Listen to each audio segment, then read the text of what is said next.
Okay, so I don't know what's going on with this right now, but I'm live on StreamYard and I'm still going live on regular YouTube. So how does that happen? So I'm live on StreamYard. I'm going to go off of this one right here on my phone. Okay, I'm going off of this one on my phone. Uh, all right. So if you guys want to, if you have to click the other one, I don't know. So I'm just going to go off this one. Okay. If you want to come over right here.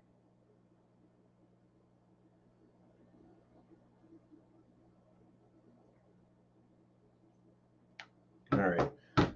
Okay.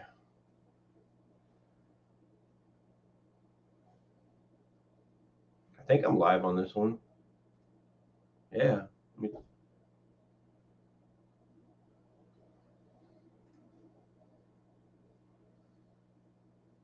Well, welcome to an episode of Turn 2 Aquatics. Like I haven't just been on here already.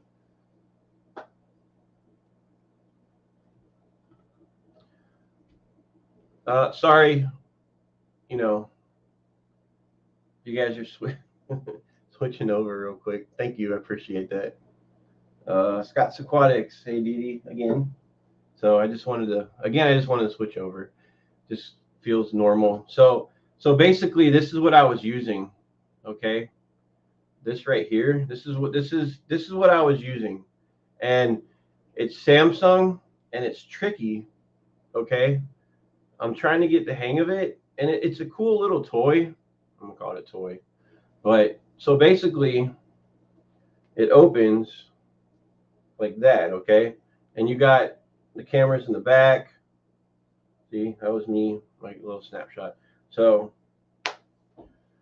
and and the screen is a full. Whoops, it's a full screen, and you can mirror the front to the back. So if you open it up, you can mirror that. It's a different background, but you can mirror it. And I don't have it really set up to mirror, but it's. Would you say it's a novelty item? Uh, it's kind of thin in the front, but oops, hang on a second. I didn't put my code in right. So it's kind of thin in the front, like not your normal phone is a little bit more wider, but it's you can turn it sideways too. Oh wait, Bixby. I hate Bixby. No, I don't want Bixby. And usually it rotates. Again, I had the rotate thing locked, but yeah, when it opens up like a tab, like it's. I'm getting used to the cool feature of being able to use it like this, but really using it like this, it takes some getting used to. Only because it's a little bit thinner, and the keyboard is the buttons are tiny on that thing. Okay, they are tiny, but I can fat finger that thing all day. But I just wanted to see. I haven't used it as for StreamYard yet, and it's okay. It works good, but I'm used to just sitting at my desk a little bit more, right? So what's going on, everybody? I'm just up here talking about myself, right? Talking about me. Yeah, I will do that later today. Um, yeah, I was looking for this, the little net. I got like 8 different sizes of these nets, like we all do. You know, parts and parts of sponge filters, and that's that's broke. So, I what was I talking? A couple weeks ago, maybe a month ago, I was talking with Eduardo about like the pump that I use in my tank. All right, and he was telling me about some good brands. Well, I happened to figure out what was wrong with the pump. The pump, it wouldn't. It was turning on, but it wasn't. There was no suction to it. So I took off the front. I don't have. Do I have the pump in here? Yeah, actually, I do. Hang on a second. All right. So I'm just gonna undo this whole thing here. So this is the pump. All right. I don't know if you can see it very well. Let me just, you know what? Hang on a second. Let me just scoot over here to turn this light on. All right, there we go. Okay. So this is the pump. It's a Eco Plus, and it's how many gallons per hour? 396 gallons per hour. Okay, this is what I use for my 150. Do I wish I got a bigger one that did more? Yeah, because it takes a while in the 150 if I do a good sized water change, even the 90 a little bit, but it's great, you know. So anyway, the problem with this was no suction. So I took this off, took off this front little piece right here, right? Okay. Okay, and inside there you see the little blade. It's magnetic, and then there's still some water sitting in there a little bit.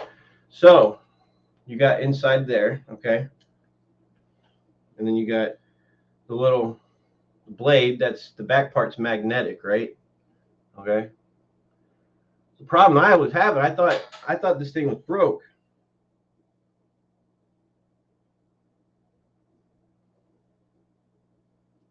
Hopefully I didn't just break it. No, I'm just kidding.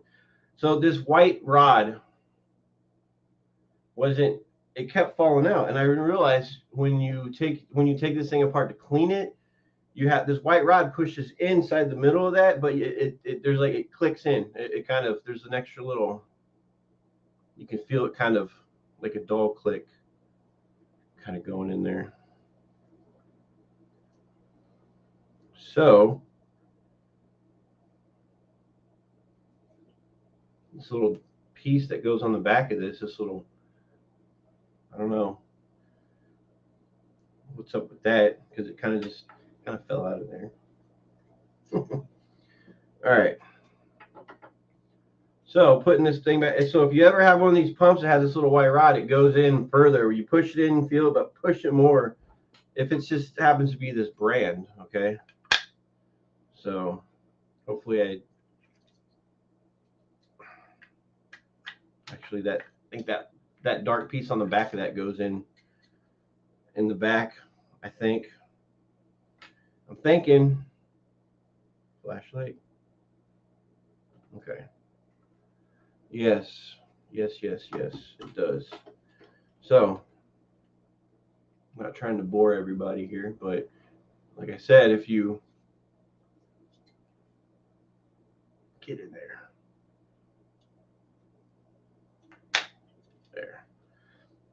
click in there. Yeah, that little white stem in there, you got to push it a little bit further. All right. I just thought it was broke, but then I was like, wait a minute. Twist this front thing back on, and then there's a little filter inside there. It comes out right there. Good to go. Hopefully I didn't just break it again. And yeah, I keep a lot of my stuff. I have a pile of just stuff right there I gotta clean up. And let's see. So here's a better look. Hang on a second. Hang on.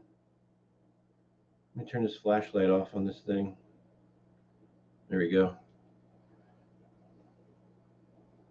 Eduardo, yes, Mike, the little click thing. Has it clicked in? Yeah, that was my rookie mistake. But it works great. There's nothing wrong. I thought it was broke. There's no pieces missing. There's nothing wrong with it at all. Let me move this thing over here a little bit. There we go. Dee Dee, I have a Aquatop pump like that. I also have to take the innards out and just rinse. Yeah, rinse them off back in. Yep. I learned. I'm talking about our pile. Yeah, I got a pile. I got a few piles of stuff around here. Me and the wife got to clean up. Like in here, let me show you. Right in here, underneath the 55. I know we've already talked about this before. I got, and this is the. Oh man, you can't even see that. Hang on, let me get my flashlight on it.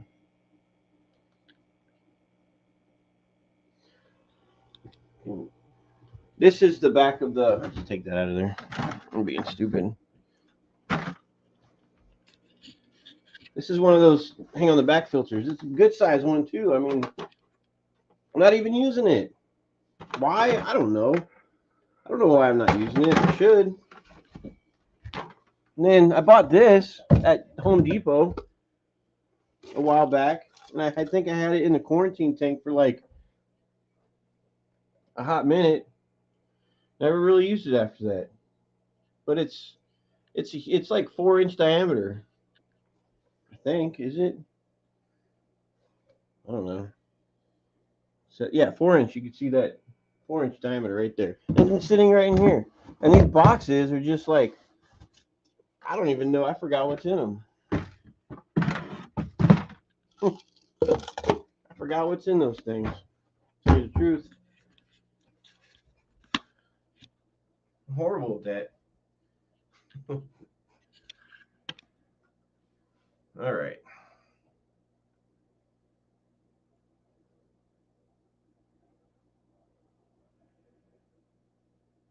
You said with all my. Oh, hang on. You just one of your other ones just popped up.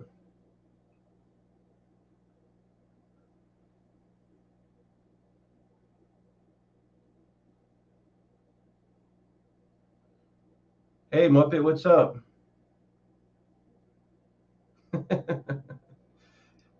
We're all going with Muppet so we can walk the dog. Awesome. That's cool. Yeah, I'm sure my dogs want to go for a walk eventually. But there you can see it's better now. This is the little ship, little version that's been sitting in the garage. I've had it in this tank. I've had it in that tank. I've had it in the 55. I don't know. I get all. What do you call it? So anyway, since I have light, let me a better thing for this phone real quick. So this is that one I was talking about. Okay, I have a clear case on it. It's the one that does that. It's like a little tablet. It's pretty cool.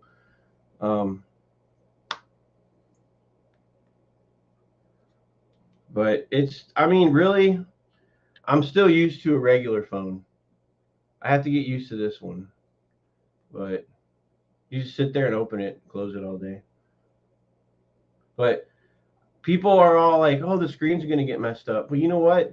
I don't use the little pen thing, you know? I don't use that little pen thing. But this is me trying to get back into Samsung, okay? And that just happens to be the one that I chose, right? So I don't know if I'm gonna ever stick with that kind. I might go back to a regular one. Who knows? Who knows where they'll go with phones too? Like the kind of technology that I mean, the design, the more of the style that they'll stay with. I don't know. And they call it a stylus pen. It is. What did I call it? I don't remember what I called it. I don't remember what I called it. But let's see.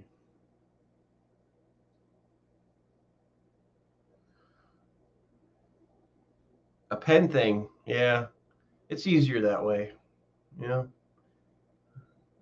Trying to see if I have I don't know, a pen thing could be anything, really, a pen type of thing. But yeah, now you can see all the stuff that's sitting here in my room because I have actually all the lights on right now, like all the stuff back in that corner, all the junk sitting on top of my desk,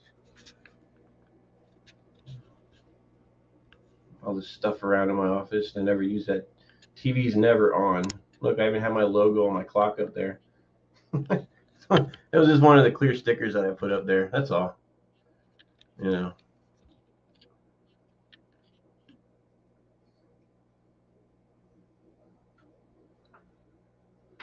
But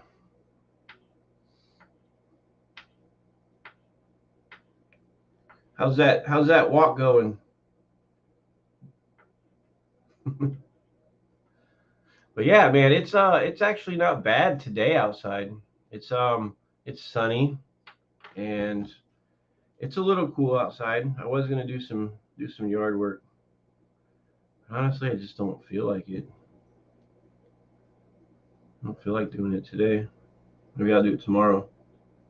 Talking about stickers, there is this thing about everyone sending stickers with everyone. Yeah, man, I have do I have stickers? I have two different types of stickers, and I don't remember where they're sitting at the moment. But I have, if you guys want a sticker, I will send stickers out. I got plenty. In fact, here, let me show you real quick. The one that's on my clock, like the type. So, see the one? I was just bored. I just threw it up on this clock. That's obviously the battery's been dead forever. But that's a clear sticker. It's just an outline of the sticker, and it's clear. It's on like the white backing. So before you peel it off, so that's the actual sticker. But I also got ones. I also got, in fact, the only stickers I got from other people so far. Jason sent me these. Are they in here? Is this what? Oh, wait a minute. Yeah. This is the one I got from Jason a long time ago. He sent the Saturday morning cartoons.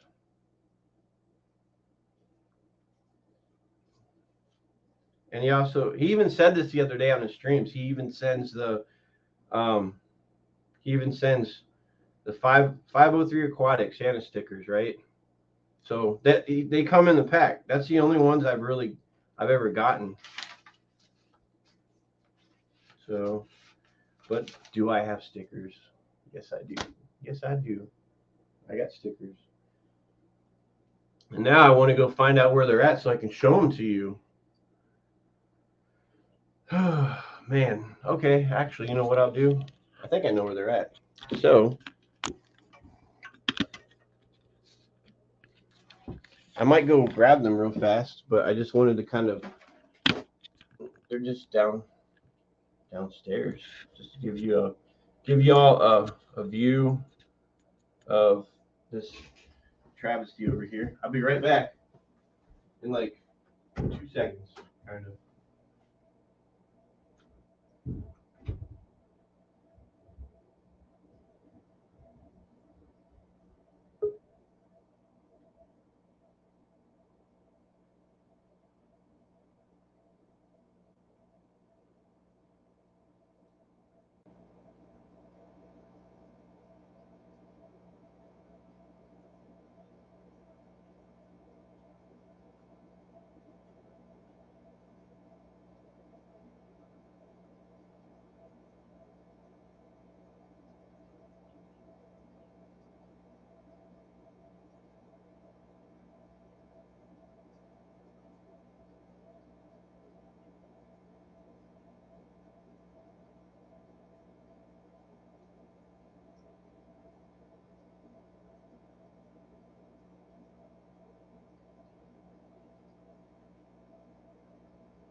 I'm back. Oh shit, somebody's waiting. I'm here. Oh, Eduardo. Oh shit, somebody's waiting. I'm here. Oh, Eduardo. Oh shit, somebody's waiting. I'm here. Oh, coming up. Oh shit, somebody's waiting. Oh, coming up.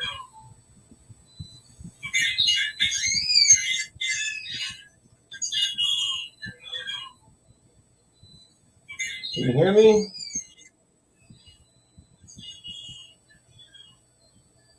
Hello, can you hear me? Are you there? Yeah, I'm here. Whoa, I can't see you. Oh, sorry, I have cam off. There you go. All I didn't know. right. I turned it off for a second to go back and forth. Yeah, we were talking about stickers. Sorry, I'm a little sore. My throat is. I had all these pills yesterday from the doctors and Oh second man. effect. Good morning, Mike. How are you? Morning. Good. How you doing? Good. It's funny how Dee Dee, you and I have had the same issue with the pump. I was Oh just yeah. looking at the tank and I was like, I don't see the flow because it has like it's a little power that I have on the filter on the sponge filter, Yeah. and I'm like, I don't see any bubbles, no bubbles, and I was like, okay, I got to get that done. So I was like getting my coffee, and I was like, okay, oh yeah, that's my little, Oh nice. you know, my Scorpio thing. It was a gift, Yeah. and because I put the angels in there, and I'm like, they're all hiding. I can't see them. They're black. I got three angels and a veil, silver green marble, and then I just noticed that the little green terrors that I have in there, they're green tiger barbs. They're Mm-hmm. going after, but they're babies. They're like really fried Yeah. and uh, a little bit shorter than an inch, and they're going after the angels. And I'm like, okay, you little bitches, I have to take you out. So it's kind of Yeah. crazy.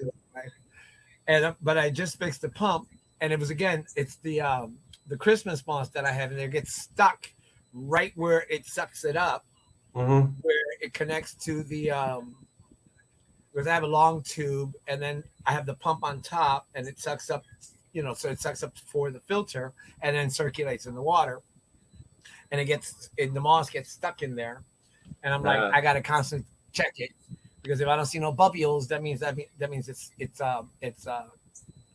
cluttered. So I'm like, okay, that. So I do that now. The water's flowing fine, just great.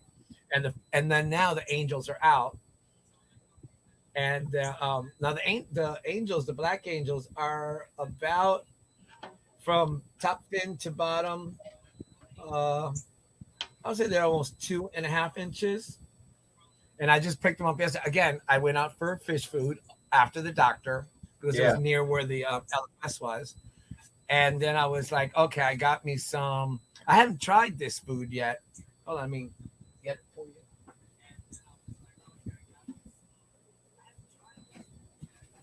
It's it's his own personal mixture. It's this, and it's actually worms, Oh wow. flake dry flake worms. Yeah. Yeah. So I'm about to because it's high protein for the angels to grow out. And I was like, am I gonna spend $30 on the ones that I got for cichlids for particular them, which is beef hearts. And I was Mm-hmm. like, no, you know what? Let me try this. And he was like, no, try this. This is better.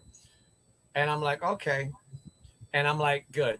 And so I just got this to try it out. And then of course I got the bloodworms and I don't know, I spent like $60 just on food. And then I went to the other LFS, which is down the street on my way back home. And I stopped there and then I saw these pretty angels. Yeah. And I was like, oh yeah, black, jet black, jet black. And it was from a local breeder. And I'm like, yep, I got to get those. So I got three black ones and the two greens with one silver. I didn't ask for the silver. I asked for the three greens, but the guy must have not pay attention. And I don't ever check the tank. I never check the bags. I always should, but I don't. And Dallas, he's the one that Perky Pets. And so I was like, okay, time to get these guys home. But Yeah. just before I got home, I had to stop and get some sushi Oh, and that's kind of vegetable sushi. So vegetable sushi. So It was a new restaurant. you said you went to go buy fish, then you went to go buy some sushi. Yeah, but I bought the it was a new restaurant. It's a Thai sushi Yeah. place. Yeah.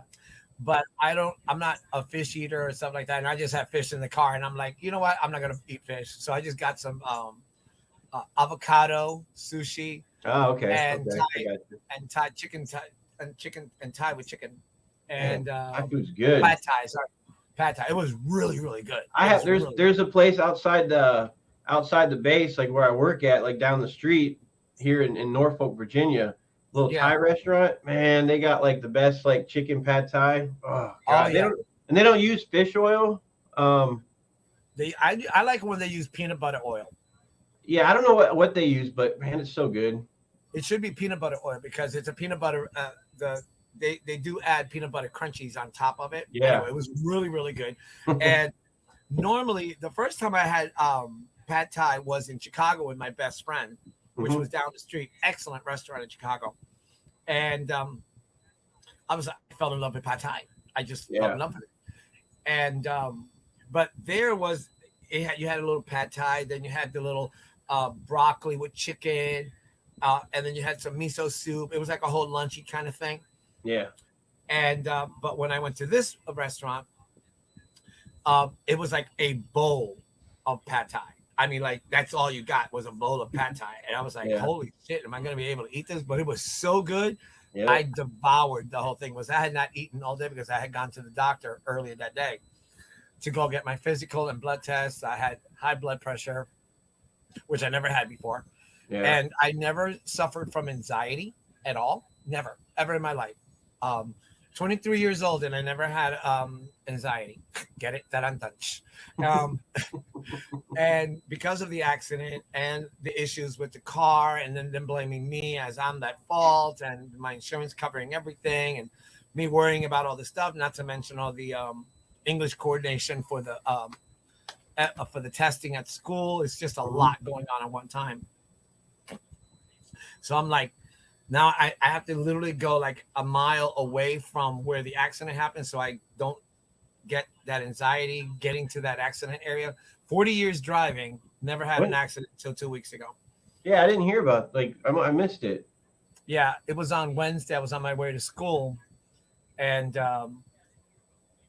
this idiot just decides to speed between a truck and myself, or a pickup truck and my pickup truck, and he side swipes that truck. That truck does a 180, and that truck hits me. But Wow. I'm to blame because I was the one invading the. I had gone into the highway, so I was coming in from the left side. There was no cars coming on the left side; they were all on the right. But this guy decides to go and pass everybody, so it was deemed my fault. But the lawyers are taking care of all of that because my insurance is, I got good insurance. So now the idiot that hit the car that hit me, the idiot that hit the truck that hit me is now claiming he has injuries and all that. His car didn't have a front bumper. It's a 2010 Honda. It was a piece of crap. And now he's like, whatever. So on Wednesday of this past week, the insurance company agent called me and said, listen, this is what we're going to do. And he tells the whole story. And I lost it. Yeah. I lost it. And I was in class. Right. But luckily I had the other two teachers assistant helping me. So they kept the class there and I went to the office and I cursed the guy out. I didn't curse him out. I was just cursing that I can't believe this effing thing and this and the other. What the heck? That's shit and all that crap. Anyway. Yeah. But then, he explained it like 3 times and it's not, they understand that it wasn't my fault, but because of the laws, remember, this is Florida. The way it works, it's like I'm in the lane, but I'm accelerating, and then the guy behind me is just not stopping. He's cutting in, but there's no stop sign, no yield sign, no nothing on their end. So they had the right of way. Yeah. So just because of that, it's on my fault. So I'm to blame. But we're taking it to court no matter what. Hey, at least you're okay though. Yes, except for it felt like on my right hand side when I impacted the other truck, or when the other truck impacted my right side of the car, I kind of like got like the seatbelt held me and it pushed me forward, so it sort of kind of like it just injured my right lower hip kind of area. And the doctor checked me out. She poked me, and I was like, "Whoa!" She poked me like on the top of my buttocks on the right side. And she goes, "Okay, this is what's going on." And she gave me some muscle relaxer, sleeping pills, because I have not been sleeping properly. I've been waking up hour on the hour because of the anxiety and all that stuff. And again, because I never suffered from anxiety, I've always been hyper, but I've never suffered from anxiety. Anyway, the whole thing is, I got to chill. I took the pills last night, and they knocked me out. I slept 7 straight hours without any waking up. But I woke up kind of like, it's like, okay, that I have to take it at 6 o'clock at night because I can't deal with that kind of But hopefully, the car is not yet a total loss. They're at $15,000 to fix it, so we'll see. Yeah. And, so we'll see what's going on with that. And so then, give me a second. Okay. You good? No Okay. See you later. And so then I went to the doctor. Then after that, I said, you know what? LFS is right here. Went and got food for the fishies.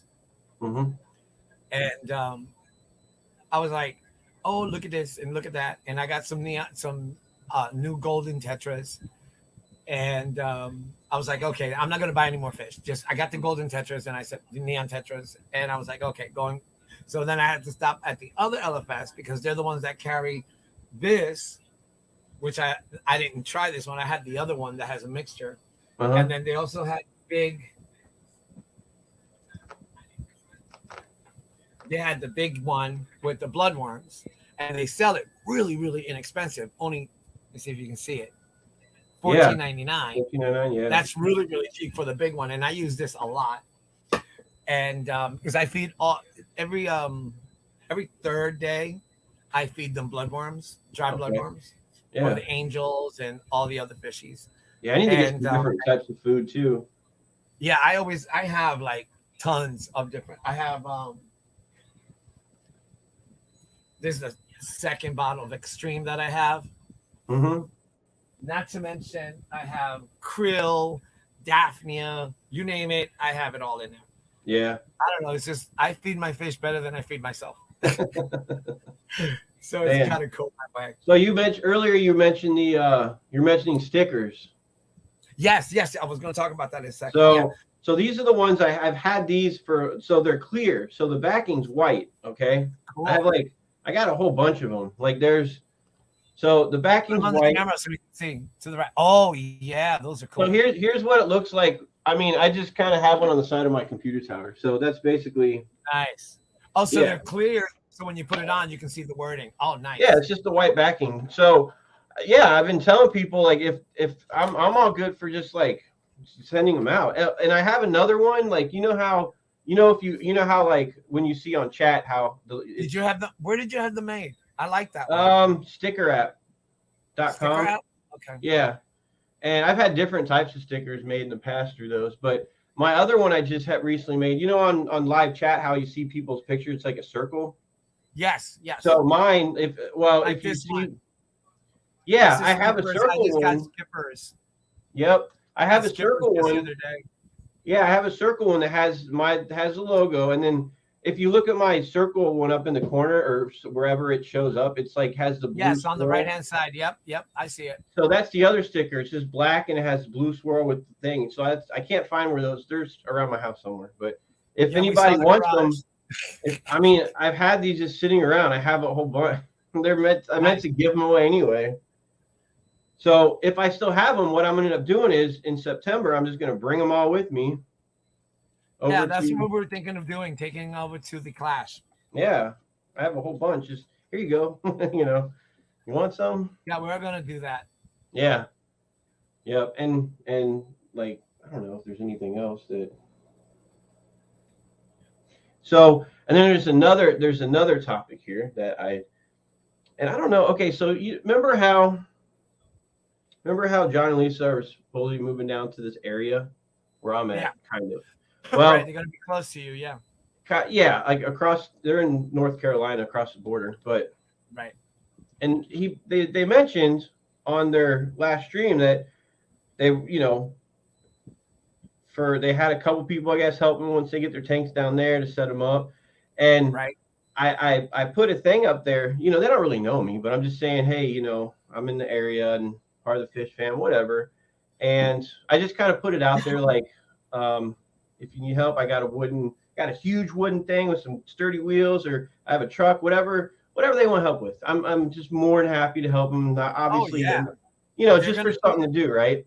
They're gonna need the body for help. That's for sure. Yeah, because I know the tanks are pretty heavy, but and Yes. I put it, and like in their last stream, I wrote a comment. Like I just kind of made, just kind of put who I am, whatever, blah blah blah. Right. And as soon as I posted it, like about 10 seconds later, it disappeared, right?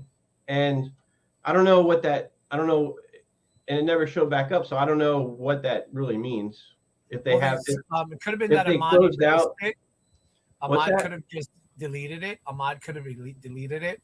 Maybe. Giving info, that can happen. But what you Okay. should do, if you have Facebook, Lisa and John have a Facebook post that Mhm. you can send them a message, a private Okay. message. 'Cause I And don't you mind can helping. give them, I'll yeah, send it's Lisa a super close message. by. That's what I would do. Supposedly, I don't know I'm sure exactly they where would they're at, appreciate but it. They would yeah, appreciate it. And you always know, put, Mike's Turn to Aquatic so they know that you have a channel, and yeah, it helps. And just tell them that Eduardo sent you. yeah. You There know, you go. actually say Didi and Eduardo sent you. Yeah, So that'll be really cool. I yeah. just posted on the private chat my address so you can send me some of your stickers. Oh yeah. And you can also just send me the link to the what do you say, stickers what Oh, .com or stickerapp.com. stickerapp.com, Yeah. because I have to make mine. But talking about stickers, Bunny Viper, Adele, Curiosity, collaborations, and a whole bunch. Terry from Catfish Terry. I know I got mail. I haven't even opened my mail for about a week now. Yeah. So I have a pile of stuff that they've been sending. I'm sure there's stickers in there, but I don't have a place to put them yet because I want to put them in a frame and then Mhm. put them up so I can put them up in the wall next to the big tank, Yeah. and or upstairs. I have a big wall, and I don't want to just stick them on there. I want to put them in something nice so I can keep them nice and Right. ever, kind of thing. Because Yeah. I don't have photographs or anything like that up in my house. I just Yeah. for some reason I just don't do pictures. But Yeah. stickers.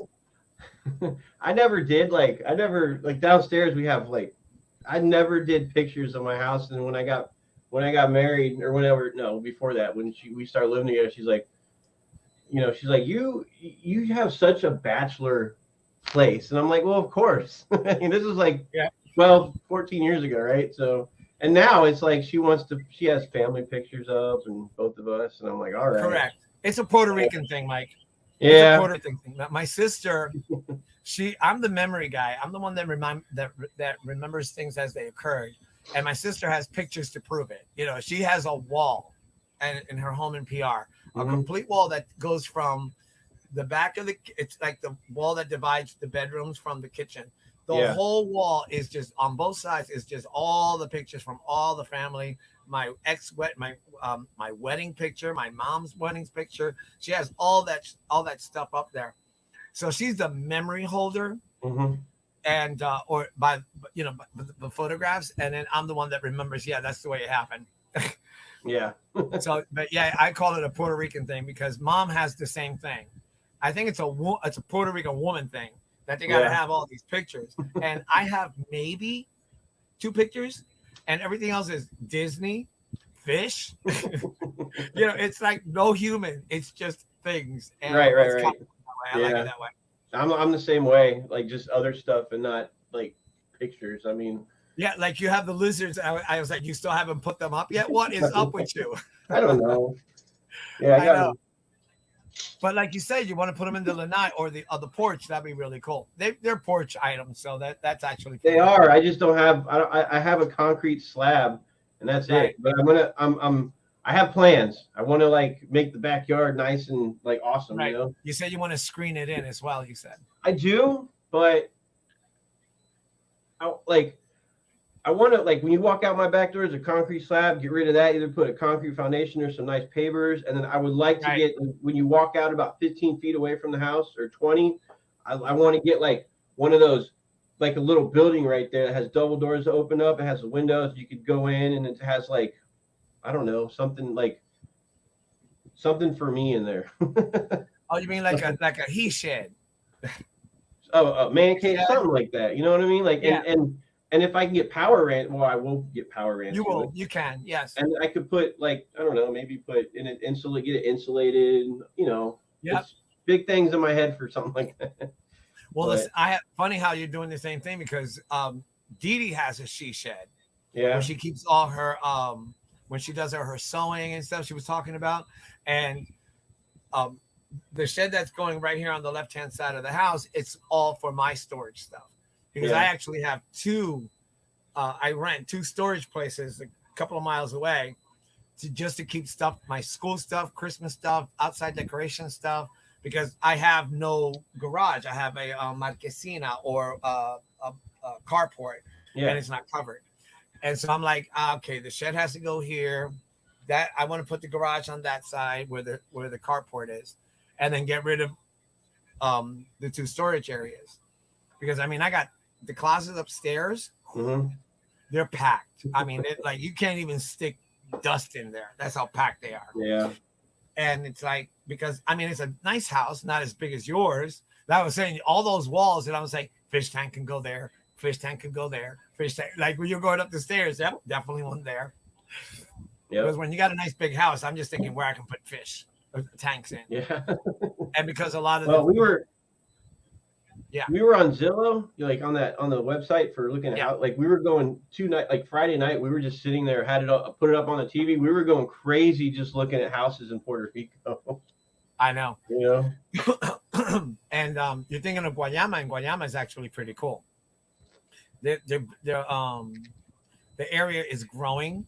It's become like a hub for millennials, young couples buying homes down there. So it's actually getting really good because it's beach area. It's like yeah, it's right on the beach. So if you move in a little bit more towards the mountain area, excellent. And the weather's really nice there because you got the sea wind, you got the Caribbean sea coming in, hurricanes coming that way. So if you need to clear anything out, they clear it out for you. yeah. Just but the homes in Puerto Rico are built very different Oh yeah, than in your area and stuff like that. I mean, they're built for that type of weather. type of environment. Yeah, Yeah. yeah. We were Except looking at Category Guayama. 5, nothing's built for that. But Let's see, Guayama. What's the town right next to it? Dang it, Salinas. well, Salinas is down on the west side more. right. But we looked at Ponce. We looked at Well, Ponce is also that's also on your like the town that's where I'm touches from. So Guayama. that's also on your southwest. Yeah, but we were looking at that whole southern part. Yeah, that whole area. Juana Diaz is another one. Guamo is another one. Yeah, man. One starts with a V. Yeah. With a letter V.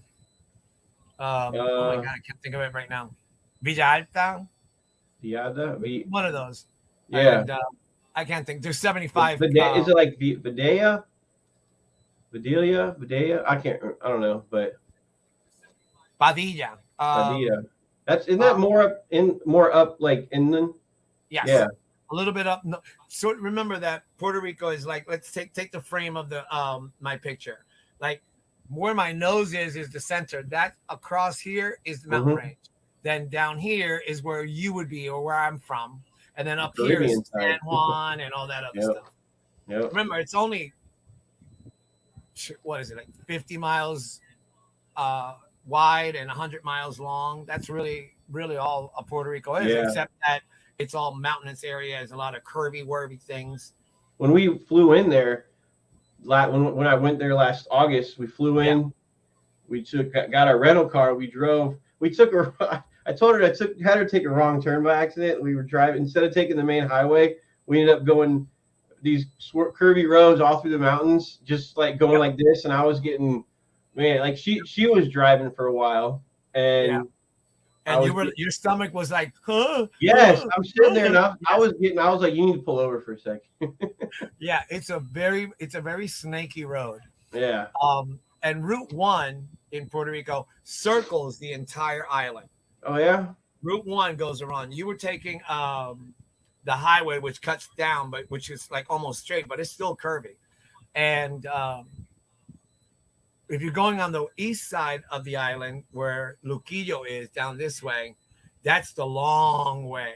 Yeah. And if you're going straight down the middle, you come from San Juan, you can go all the way straight to Ponce on that. I forget what the name of it called.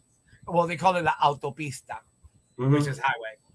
And but I mean, driving there I'd rather be a passenger than the driver, because you get to see all of the wonders, as a passenger. Yeah. When you're driving, your butt got to be on the road, because there's some crazy drivers in PR. You think Florida is bad? I drove from the south back up to San Juan when we spent the second half of our vacation. I drove there up, and you better get out the way if you're not moving with a purpose. Yeah, I mean, they have speed limits, and trust me, they get stopped. But it's like, how many cops do they hire a year? I mean, Puerto Rico's poor, so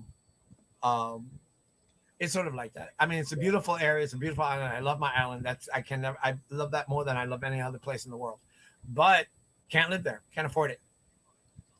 Can't teach. I mean, while I was there for 12 years teaching, I was making maybe 30% of what I'm making now. Mm-hmm. So, yeah, the big difference in pay is horrible. Oh, yeah. And I'm talking about, you got 30, 45, 50 kids in your classroom. They don't have, minimum 25. No, they don't have that. Maximum 25. They don't have that down there. Yeah. So it's a big difference. I mean, I don't know if it's changed now, but after the demic, we don't know. Mm. Yeah. So, but talking about the stickers. So, Bunny Viper, she sent me some. Adele sent me some from Australia. I got them. They're all in there. I know they're there, but I said I want to sit down and relax, so I'm just going to open them up. And Bunny's envelope is stunning. She has beautiful calligraphy handwriting, and I actually just held it. It's like, oh my God, this is like so fancy. And she has her personal stamp, like the ring from the king, and he puts wax on it. She did that. Beautiful. I want to save that as well. That's so silly crap, but I love that kind of stuff. Yeah. But I definitely, she was saying, get my stickers. I'm like, I don't know where to get my stickers. I don't know what I'm going to put. I do like what your design is, the two fish, the yin yang going. And it kind of goes with the name. Yeah, exactly. So it's like really cool. And then several meanings to it. Yeah, you were talking about Jason and and the stickers he sent Shanna, the morning show, and they're really cool. And I like Fishing Month. Don't tell him that. Don't tell him that I said that. But his actual stickers, the pleco that he has in his tank, really nice colors too. Yeah. Cool. Jason showed it today on camera. I thought that was pretty cool. But I don't know if I'm gonna be asking Fishing Month for any stickers. He might put some cyanide on them or something like that. I don't know. I don't know him and his torturedness. But at the Clash, hopefully I'll have them so that also we can give them out there. And then Mark, he lives in England. Mm-hmm. I can't remember his last name right now, but he's on streams a lot. And he was saying he can't make it to the Clash. Can we all get together, make a little package and send it to him? And I was like, just put your address out there and we'll send them to you, Yeah. Because stickers are pennies on a dollar. I mean, come on, we can send that out there like crazy. Yeah. And and even Dee Dee's. I haven't even seen Dee Dee stickers, and I know she got stickers. And I got I think the first ones I got were from KG Tropicals. Aquarium Co-op. You know when they send it with the shipment. Yeah. And I got one Sturlson. that I got with my shipment with Foxy and Mhm. Peplin, and beautiful little note. And when I got my little snails, I got Peplins, Oh, okay. and then I got Fish Empire that she sent it in. Cool. Yeah. And that's just I opened it while I was sitting out here, and then she sent me this beautiful note Oh, yeah. with her little, That's cool. with a little tiny girly bow, but it's blue, Yeah. purple, lavender, whatever. Really nice. And I want to be able to save all this, Hmm. so when I'm older and decapitated, I can look it up and say, "Oh, I remember when I got this," and all that kind of stuff. Yeah. It's like it is something silly. I shouldn't say that, but um, you know, paper is paper, and but even I have it, and I still keep it in the little plastic because I Yeah. have it right here, so I can, as soon as I'm done with them, I can put them where I want them. And all the little snails that she sent me 3 sets of 5. She sent me lavender, browns, and jade mystery snails. They're all in the tank over here, and they're Okay. doing really beautiful. And she sent me um, uh, calcium chips, food. I'm like, yeah. And I went out to the LFS and I said, hey, listen, you don't have any mystery snail food. You don't have any snail food. He's like, no, I don't get a demand for them. And I said, um, Tom, you need to start getting them because at least the calcium chips, they're good for a lot of things, shrimp Hmm. and everything. He has shrimp. So I said, you got to put that out there. And he's like, he told his assistant, Elijah, as I put that on the list, put that on the list. I mean, when I go there, I'm spending $100 on fish food. And if you don't have it, you're not going to get my business. And I do love um, supporting my local fish store, not the big box stores. Hmm. But even though, like I said, the big box stores are good for supplies and stuff, Yeah. but I'm like, you know what? If the LFS can have them, like the sponge filters or KG Tropicals or Aquarium Co-op, you know, I'd rather shop there because I know, like, if you Yeah. have fish for sale, like you're selling fish, like Roxy does, and Brian on Peplin and Jesse at the Aquatic Morning Show, I'd rather get them from you. Hmm. I know that. Hey, listen, they came in great. They're awesome. Um, I can see them. Like you can show me your fish, like you've done with the tank right there on your right. Like, oh yeah, I got glowfish. Look, everybody has their niche and everybody has their issues with certain things, but they're genetically bred this way. They're not being Yeah. inserted with ink or anything like that. Accept it, move on. It brings younger fish keepers into the hobby. It's a gateway, and so let it go. Like Adele constantly says, "Let it go, Eduardo. Let it go." And I think that's where we have to accept things. Hmm. But I am healthy. That she said, I can't believe it. The anxiety. I talked about what could this be, and she goes, it is anxiety. It's called traumatic P. Oh my God, Jenna said it. PhD, something like that. Like it's a temporary thing, but Hmm. it's something that happened. I mean, 40 Yeah. years driving, Mike, never had an accident ever, ever, ever, ever. I don't even have a jaywalking ticket. Yeah. I'm that good of a driver. I'm that good of a citizen. Not really. I'm a total bitch. But anyway, you know, I was when I was learning how to drive, it was a woman who taught me in New York City, and she taught me how to drive defensively. You got Mm. to learn defensive Yeah. driving. Yeah. Forget about how you drive. You got to worry about everybody else. It's how everybody else, you got to check your right, check your left, check your back, check your front, whatever. You got to check all that. Yep. And Yep. Sterlson, thank you, Sean. Yes, Mark Sterlson. That's the one who was asking for the Hmm. stickers, Mike. Yep. Okay. Sterlson, thank you, Sean. And I'm thinking we could get all together. And as I learned how to drive, I was like, never ever, not even a bumper, nothing like that. Not I got one speeding ticket in Puerto Rico. That was because I had to evade an accident. I had to swerve to the left of the lane, past them. I stopped, but right behind me, a cop stopped me. Or he didn't stop me. I stopped and then he stopped. Yeah. And then he gave me a speeding ticket because I was going like 15 miles over the speed limit. And I said, I was trying to avoid that accident. They just had the accident, so I had to speed up and go to the left. I stopped. Why would you give me a ticket? So went to court. I paid the $50 court fee, right? And I got no and the ticket. You never slid in. You never slid a little bit in the snow. Oh yeah, in Jersey.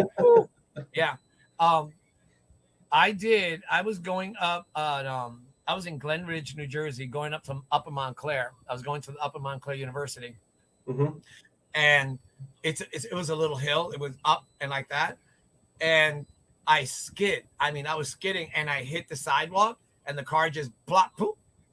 But I was able to drive back home. There's nothing wrong with the car, but I didn't hit anybody, and I didn't crash.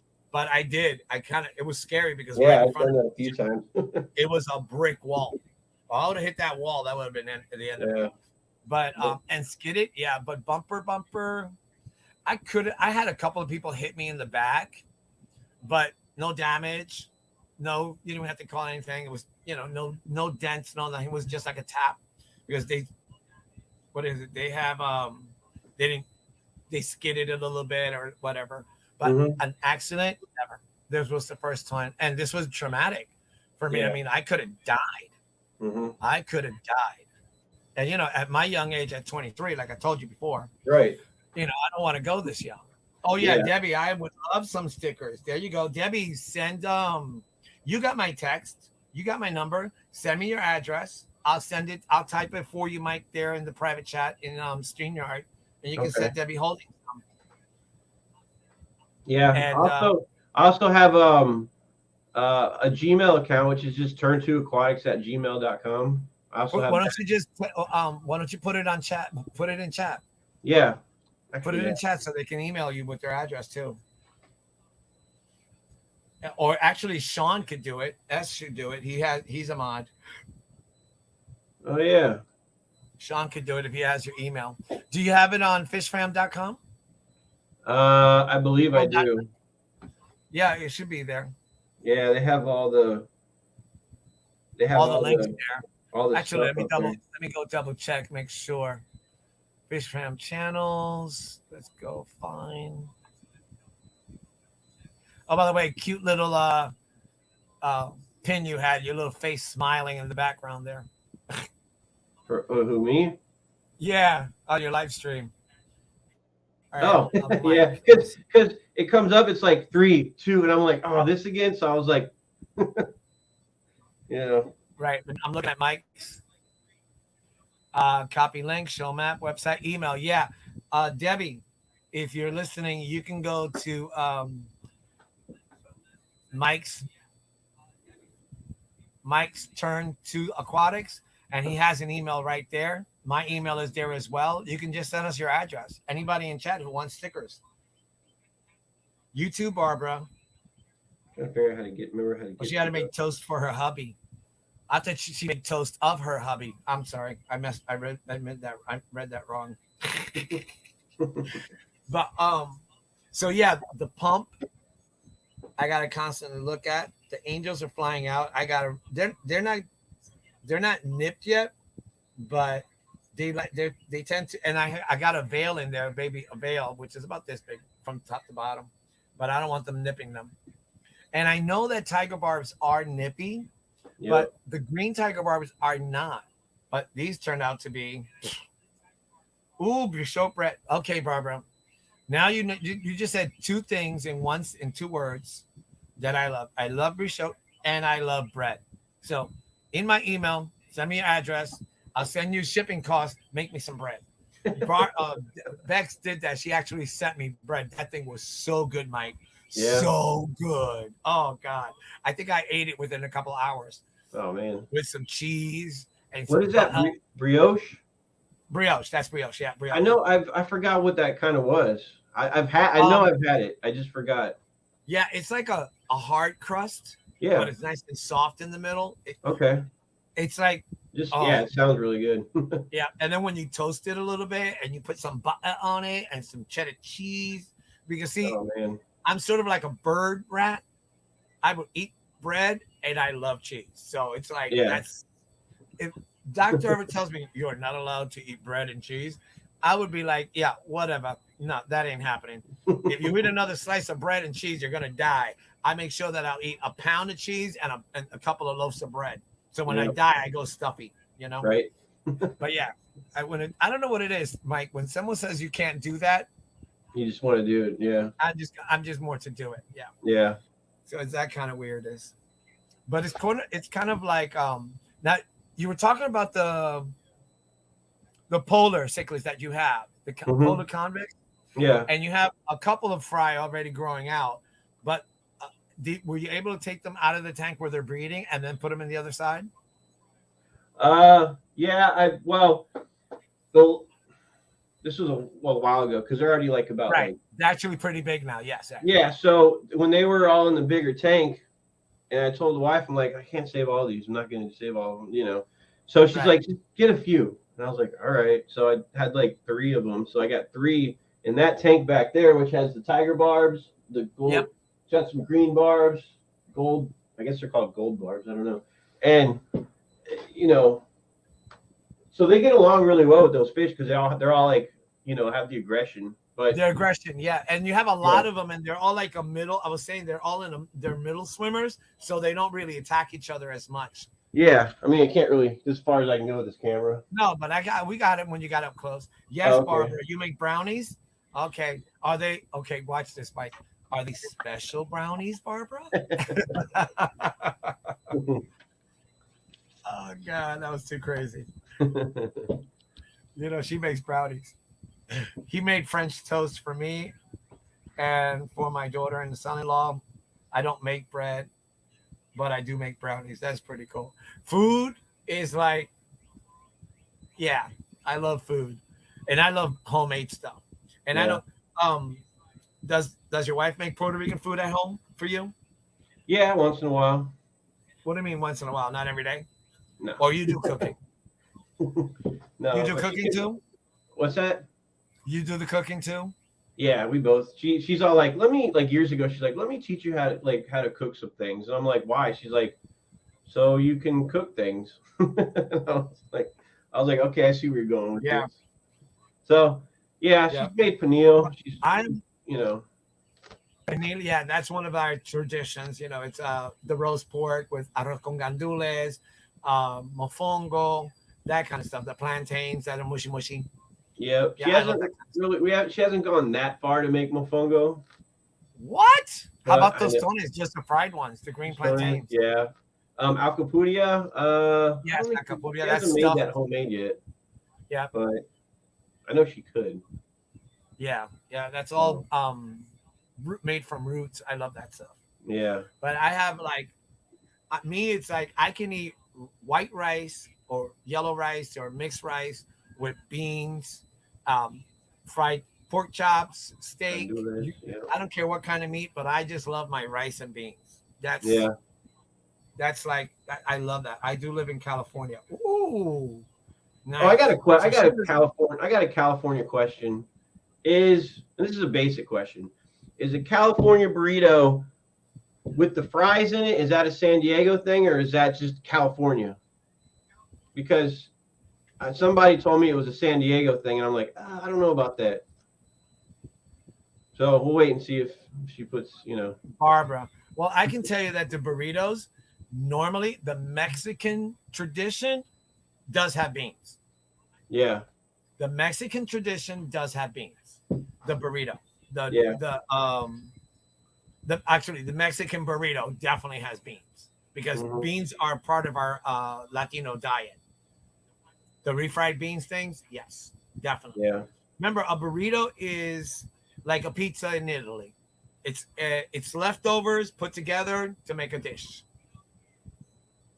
You know, the way we do it today is everything is fresh, but in tradition, everything is after the fact. It's the leftovers for the week. You throw it together. You have the Sunday meal or something like that, leftovers. Yeah. But the burrito definitely and then San Diego, because it's so far south of California, it's so close to Mexico. Yeah. So I would say that could be a niche for it.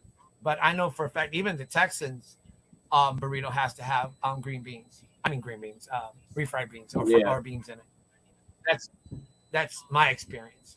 Yeah. Barbara, I've been to California once, I love. and that was just I drove out there to fly to Hawaii. You what? I said, and when I drove across America, I Yeah. drove to California to fly to Hawaii to come back, Yeah. just because I wanted to hit all the 50 states. Oh yeah, yeah. Did you when you were in Hawaii? Did you see much there? I see who. When you went to Hawaii, did you get to see much? I was there for 4 days. I was in Oahu, Mm-hmm. and then we went to what's the big one? Oh my God, the one with the volcano. Which one is Yeah, it? Is it the Oahu? Big Island. Yeah, the Big Island. Yeah. And then I went to Honolulu. There, that's where we flew in, and then we just Mhm. stayed around there. It was about four of us guys. We just toured America, and Yeah. I had been to Hawaii on a cruise many years ago. I was like 19. Yeah. She goes, "There must be a San Diego thing." I'm near San Jose in the Bay Area and never heard of that. Yeah, so it must Oh, be a okay. San Diego. So yeah, so Yeah. it's definitely Southern like. southern. Yeah, southern one. Again, the closer you get to Mexico, like the bottom part of Arizona, New Mexico, Texas, they're connected. So there's a lot of traditions that are from Mexico that have traveled into America Yeah. or into the North America, because that all used to be Mexico anyway back in the day. But yeah, food is like the thing for me. I don't know. I just love food, Yeah. and I love trying a lot of different foods. I mean, like I will never, ever, ever eat again certain foods after I tried them. One of them, caviar. Will never have it ever in my Yeah. life. I Yeah, I had never one had it. bite and I spit it out. Yeah. It was like actually putting a ton of salt in my mouth, and I did not like it. Oh wow. One. The other thing is, I don't know if you know what the word is in Spanish. It's called achote or achote. Yeah, it's this green plant kind of thing, and it's like spiky in the outside. Anyway, I will never eat that. Hate that thing with a passion. Hmm. But try new foods, definitely. I mean, I've had hot foods, Russian food. Oh, I shouldn't say that, but Russian culinary, French, escargot, chocolate covered ants. Didn't like the escargot too much, and I'm not a lover of mushrooms, but I love the mushroom taste. I don't know if that makes any sense. Well, you don't like the gummy mushroom thing on the texture, but you like the taste. Yeah, I like the taste of mushrooms, but not the actual chewing on it. I mean, Yeah. I had I forget where I was. It was Soho, New York, or something like that. And there were my best friend. He's vegan, and so he goes, "You got to try this mushroom hamburger." It was Mhm. like this big mushroom burger. I was like, "Okay," and I ate it. I ate it all. It was really good, but I was missing the grilled area. It was like something about it was not there, but I did have it. Yeah. It was good. But Yeah. like I said, I'll try anything once. I do. I'm a food whore that way. It doesn't matter. Yeah. You like curry? Once I taste it and I don't like it, I'm not gonna eat it. You like curry? And then there's okay. So we were talking about the tetras, Yeah. the what do you call it, the glow tetras. I wanted to say there's a need in our hobby to attract new people. Mm-hmm. And yeah, sure. I was watching in the Petco that's here in Fort Myers, and they have 5 or 6 tanks just with glow light animal fish in there. Oh yeah, they always do. And the honest thing is, I asked her. I said, the salesperson, I said, "How fast do these fish sell?" She goes, "I get them in within a week, they're gone. People buy them. The glowfish. It really, really just and that it attracts the fish, the new fish person. Yeah. So there is that niche that it's satisfying someone, and that may be a good thing for us in the future to keep the hobby going. And it's really just skirt tetras, that are generically altered to have the pink and the blue and the greens and all Yeah. that kind of stuff. Yeah, And basically. it is kind of pretty. I mean, I think I have one tank with the color. It's the mosh pit.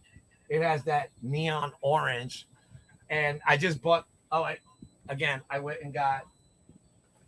Ow, the fluorite sand. That was the other thing that I went to go get, so I can change that gravel or substrate for this. Right. Because all I have there is just floating moss, and I always want to put more plants in them and stuff like that. I don't know. I'm a plant guy. I love plants. Everything around me is plants. Even Yeah, on top- I got some plant. I got here and there in tanks, but yeah, if I had I think I'd be more of a normal plant, like outside of tanks. If I, like, I never think about buying plants. That's the thing. Like, and I don't know why. Maybe it's once I get the outside set up better or something. Yeah. I think that you don't use CO2, correct? Right. Yeah, I don't either. I don't have CO2 in any of my tanks. And when I say that they're biotech or biodome, is 99%.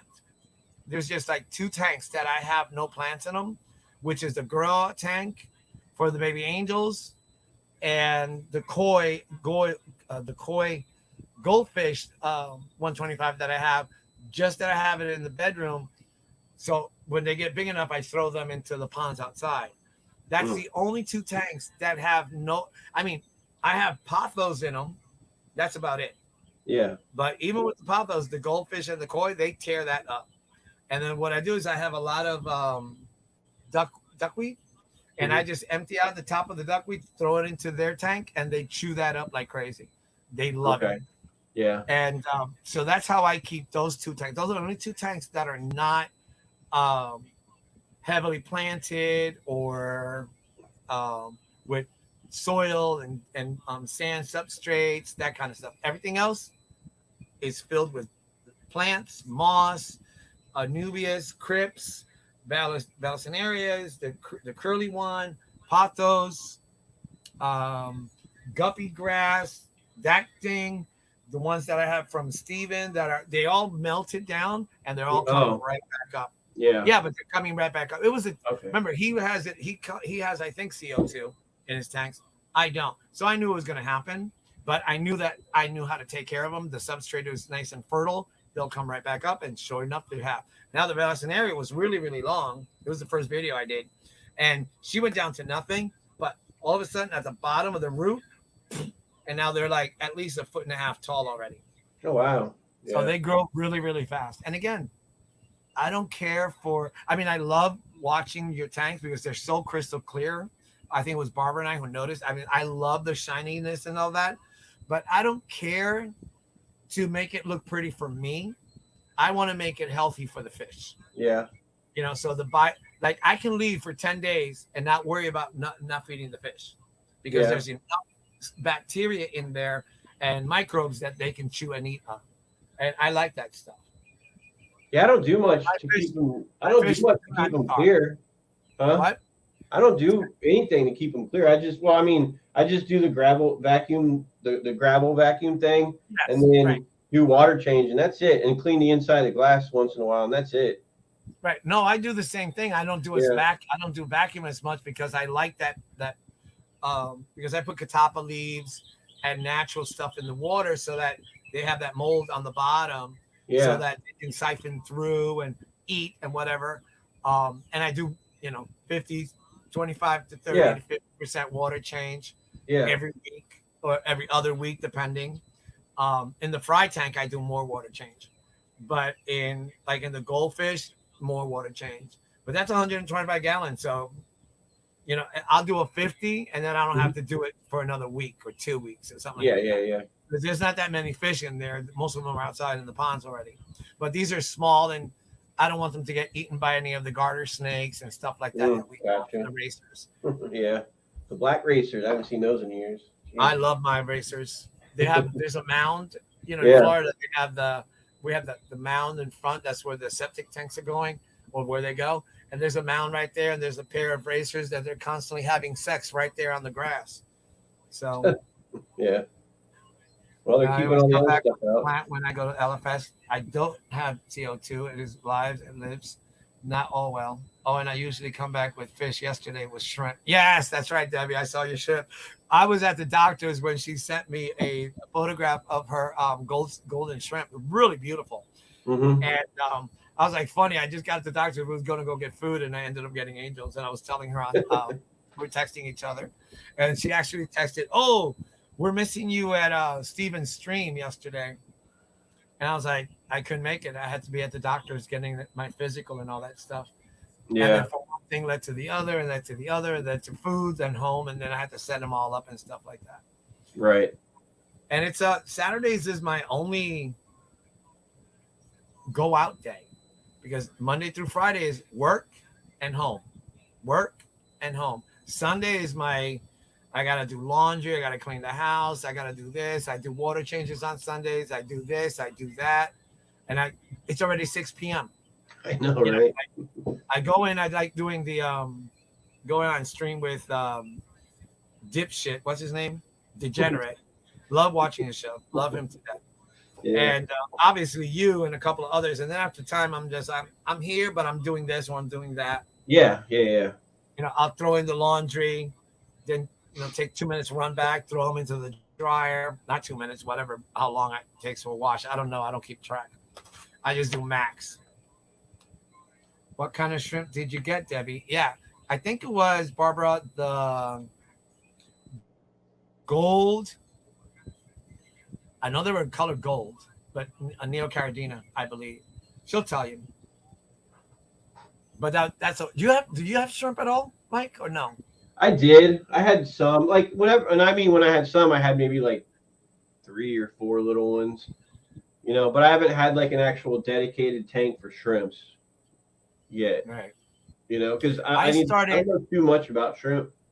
I mean, I'm open to learning, believe me. Like, yeah. Yeah. I started with 2 types of shrimp last year. Never had them before.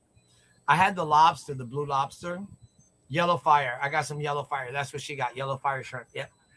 I got ghost shrimp and whisper shrimps. The whisper shrimps were pretty big. Yeah. The ghost shrimps were like see-through like this. I got like, I don't know, so many for like $1.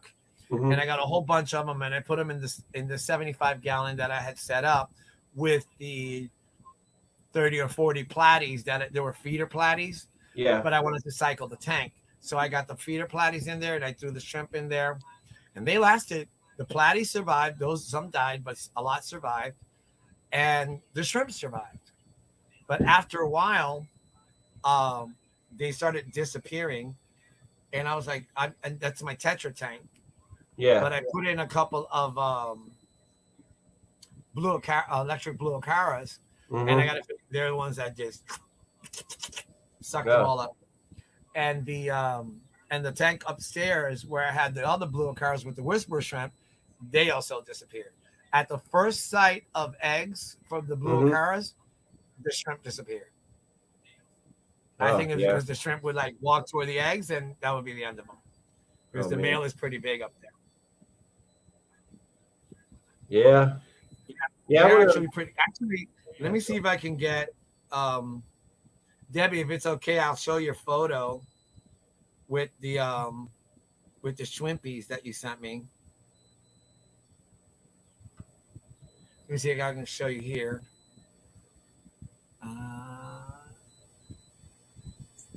Actually, let me do it. There, yeah. Yeah, see them there? Look at that. Yeah. Yeah, I see them. Okay. Yeah. How big are those? Actually, that's not me. That's actually the photo. But those are the little shrimpies she got. Look how pretty they are. Yeah. I don't know how many she got. She got 6. Did she get 6 of them? I think she got 6. And they're like really, really nice. And I really love the yellow coloring. I love the yellow coloring on her shrimp. And I just have blue bolts, cherries, and the Amano shrimps. But I started with those 2. And then I got the blue bolts, the cherries, and Amano from Flip Aquatics. Yeah. And they're doing really, really beautiful. So, but and again, no CO2. The tank is made. They're in a 10-gallon tank. Is it 10? Mm-hmm. Yeah, they're in a 10-gallon tank with all the fry. I put the fry in there, and then I move the fry to another side or whatever. I have the live bearers, and then I have the Emperor Tetras, which they got to move because I got them. They were like this big. They're like this big now. Yeah. Really big. I got to move them out. But the but nothing special. I just put. I told you I buy a lot of fish food, and I got I got the Mineral Junkie Mm-hmm. for them, and I got the shrimp dinner, and this is by I don't know Aunt Jemima. I have no idea. They're made in Germany. Yeah. Aunt Jemima, you never know. But I always have tons of food for them. And then where's this one? This was another one that I had. Look at that, empty. Yeah. Like I said, my fish do not suffer from hunger. If anything, they're overstuffed sometimes. And it's great. It's great to have the hobby to relax me and chill out. Right. That's right. It was weird when she says you're suffering from anxiety. It's Yeah, it like, helps with it. I mean, I've had tons of conversations with friends that I know they suffer from anxiety and stuff like that, but Yeah. I never could have. I never felt that. I Right. never felt what that was because like I said, I've always been super hyper. And then Yeah. when she told me my blood pressure was way up there, everything else was like perfect. She's like, "Oh my God, you're super healthy. This, that, and the other." But this worries me. Have you been taking medication? Or I was like, I never had hypertension or anything like that. So it must be related to the accident. I mean, I'm a type 2 diabetic, but I've been like that since 1995 Mm-hmm. when I was 280 pounds back in the day. But I've lost. I'm at when they weighed me yesterday, I was at 156, Yeah. and I was like, okay. She goes, you used to be 280. I'm like, yeah. So I lost half. I lost half my body over the past decade. Yeah. Since 2008, I started losing the weight, and all I did was just stop eating after a certain time. You I did didn't all go that. You did all that up until you were 23, right? And I don't know why I say 23, but maybe because you look 23. And but in 2008, a co-worker who was a good 300 plus pounds lady, she was told by the doctor, if you don't stop eating all these things and get on a special diet, you're going to die.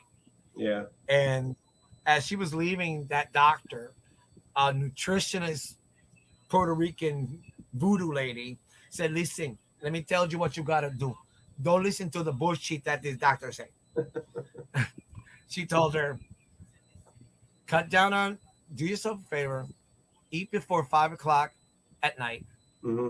Don't eat after that. Eat your Right. dinner at 5 o'clock. And then, if you go to bed at 9 and 10, you're going to already have digested all that. You're going to be fine. Well, she took like a 6-month leave of absence because of her health. She came back in August. Mike, she had a skirt. And in that skirt, there's a picture with 3 teachers in her skirt. Her Mhm. and 2 other teachers. That's how big she was. And 3 people fit into that skirt. Wow. So she had lost all that weight. And I asked her, how did she do it? And she told me the story. So I started that year in 2008, 2009. Just go home, cook, eat. Still had my ice cream. Still had my cookies after that. Still had a snack. But I didn't eat rice and beans and something at 7 or 8 o'clock at night. Yeah. I would have it at 4:30, 5 o'clock. Yep. And after 7 months, I was like, I kept tightening my belts because my pants would fall off. So I waited after Christmas to go, clothing shopping. Mhm. Everything goes on sale after Christmas. And I went to J.C. Penney or Macy's. I think it was Macy's. in Plaza Las Americas in middle of the island, and I went shopping with my friend, and she was like, "Well, look, try this, and look, try that," and I went from a size 52 to a 48 to a 46 to a 44 to a 42. I went from a 52 down to a 42. That's what fit. That didn't fall off. Yeah. In those 6, 7 months. I was like, what the hell? So, and then shortly after that, I went down to a 34. And now I'm a 30, 30, 31, 30, 31 kind of thing. Right. And I'm like, holy cow. And I was like, yeah, okay. So I went from this big dude for about 23 years of my life. Get it? As the big guy, because I was very athletic and a cyclist back in my youth. And then I guess after I got married, I just started putting on the weight. And it wasn't because of her cooking, because she didn't cook. She was a horrible cook. But I would be working until 10 o'clock at night. I would go in at 8. I would get home. I would eat at 10 o'clock at night. And I would just pile on the weight because I would eat that late and then go to bed. Yeah. And that's a bad thing to do. Yeah. It's all science. It's people's mental health that limits them most of. Yeah, I agree. Very much so. But there is a physical chemistry that goes in your body when you eat late and go to bed. If you eat early, you digest the food properly, and you're working, whatever it is that you're doing at from 6 o'clock to 9 o'clock at night, even if you're just sitting or watching TV. Me, I always had plants and birds and fish, so I was always working around my house with them after school. I would eat and then, do that, or go sit and go to meetings and do all these kind of things. I was moving. But the weight never fell off after that time. But once I started doing that, it just literally, it fell off. I mean, the only thing that I miss is my pretty little face. Now I'm getting older, so I got winkles. See, if I pull it back, I look young. I mean, sure, my mustache and my white hair, but look how pretty my skin looks. I could take a picture, it lasts longer. So it's sort of that kind of, you got to give something up to get something back. And to get my health back. I mean, even my my diabetes came across because I was overweight, and I was eating so late at night. And so, now it's like I'll take my pills every day. I take my insulin if I have to. I don't have to every day. But outside of that, so long as you keep a regimen going, you're good to go.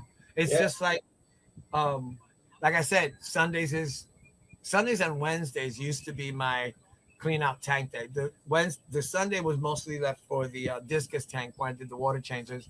I got rid of the 200 gallon. So now I'm like switch a lot of the Wednesday to Sunday because I got more little tanks than a bigger tank. I mean, I have the 125, the 75, the 60, the 55s, and then everything is the 40s. I got like 4 40s, 640 tanks, and everything else is 29, 15, 20 long, 40, 29 high, the 10s, the 5s, the 5.5s, and the little tanks where all the bedders are at.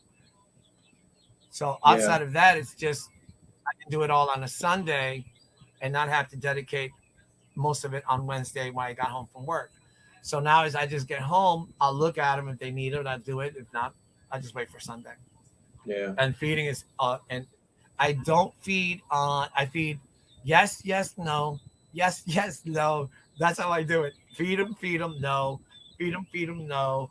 Feed them, no. And I've gone 3 days without feeding them because I know I have to do a water change. I was like, let them eat as much of the good bacteria out and then do the water change and then feed them right thereafter.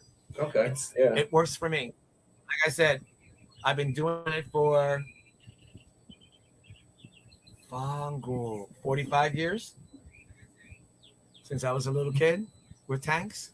So, I'm fortunate that way, I guess. Yeah. I like to watch the fry. I mean, I got the vampires going. There's about 14 still in there, and I have another female who's about to drop anytime today or tomorrow. Wow. The vampire Laritail, swordtails, which Bunny Viper is anxious to get. Can't wait to get them to her. I've never shipped fish. So the other reason I had gone to the LFS at Tom is like, listen, I need to ship some fish to Oklahoma. And I'm going to wait a couple of weeks of the weather because I know it's been kind of cold and stuff. And they're fried. So I want to make sure that they're nice. And he goes, just bring them in. I'll ship them for you. It's like, perfect. So I'm just going to put them in the bag. He gave me a couple of bags. I'll put them in the bag and then take it to him. And then I'll tell him to ship it for me. And he'll ship it to, because I've never shipped fish at all. Never. Yeah, me either.